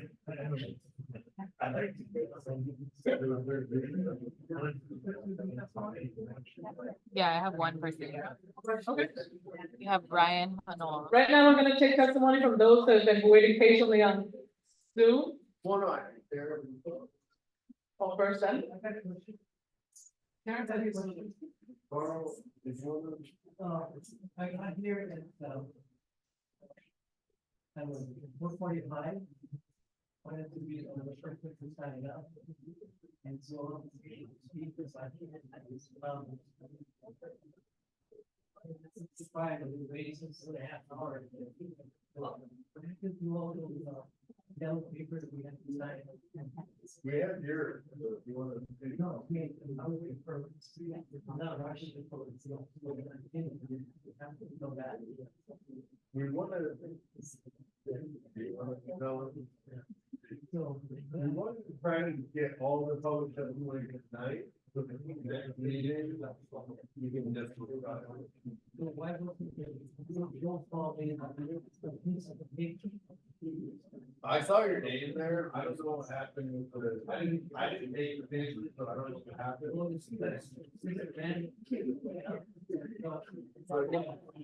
Papers, I don't know what happened, but I did see your name and there's your name, so. If you'd like to speak, you're up.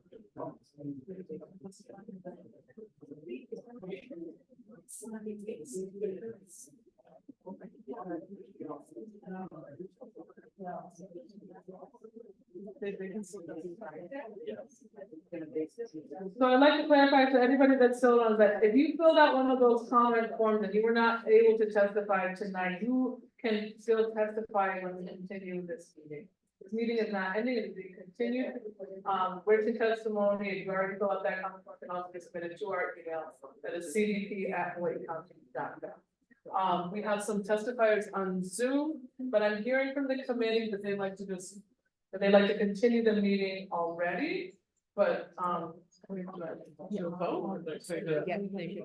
If you guys could do a vote, Did you want? yeah, you can make a motion. And vote. I just told someone that they can testify tonight right now, because I thought we were doing that. Unfortunately, I just want to pause, we did tell one testifier answer that they could testify. So we could just listen to this one more and then we'll do this vote and see where we land. We have a Ryan Hanoa. Hi, Ryan, feel free to give testimony. Unmute now. Aloha. I hope I can be heard well enough.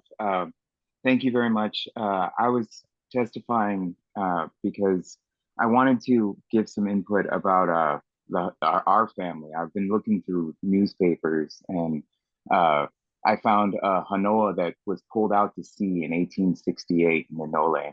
And as far as Punaluu goes, I think that there is a real concept of development being impacting the biodiversity, impacting the animals, but it also impacts the stories of us.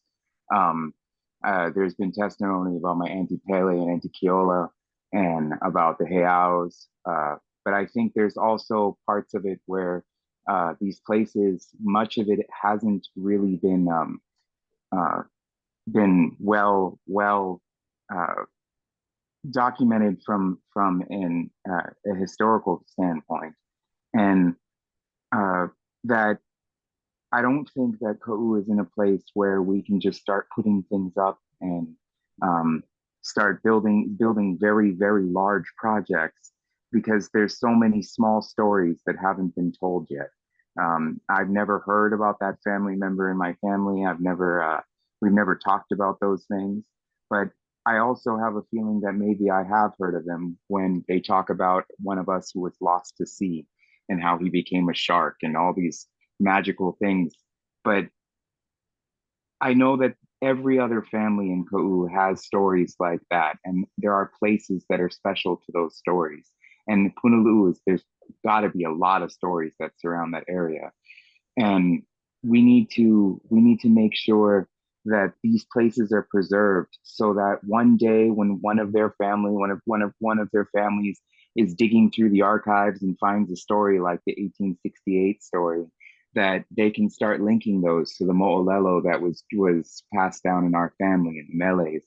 And these developments take away from that. This is a very special place to all the people of Kaʻū. I don't think I need to say much more.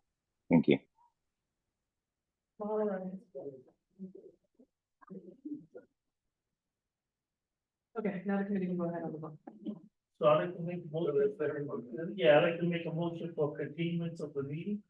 And then at that time, we can decide on a time for a special meeting. Can I do that? Or is it scheduled one or the other? Request to the planning department for a special meeting to be scheduled. Okay, what she said. So the motion.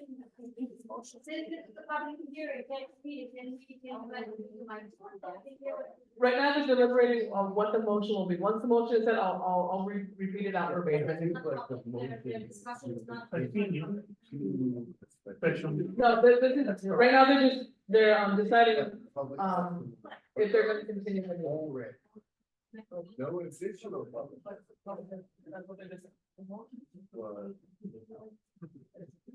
Yeah, that's what the motion for all of them. Yes. Yes, we're gonna finish our agenda or all. We're just continuing this meeting. Yeah. We're going through the same agenda.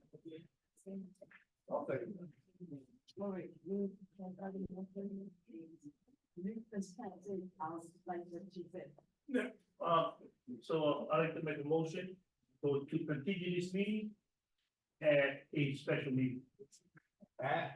Actually, at a special meeting. Is that okay? I'll say it properly. A special meeting is one that is outside of their tentative cadence already established for the year. So this would just be another meeting. Yeah. All right, so all those in. So seconded by. So it's been seconded, all those in favor? Alright, all those opposed? Seeing none, the motion passes. Correct? Alright. And thank you everybody for coming out tonight, this meeting will be continued. If you sign up for our email list, or if you look on the planning department website, you can get notified of the public notice. A day, time, and venue. Can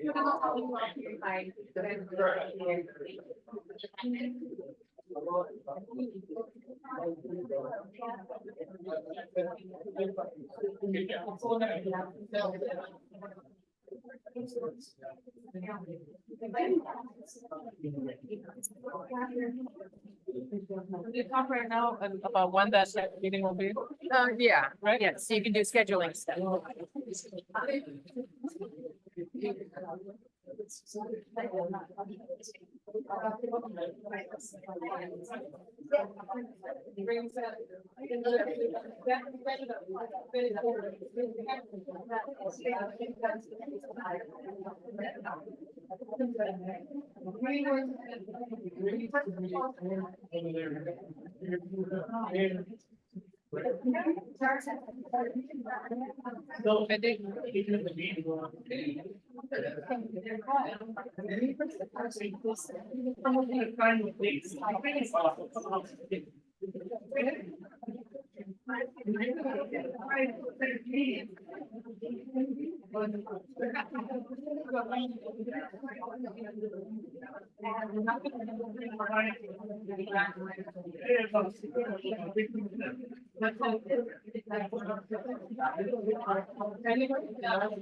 Jason?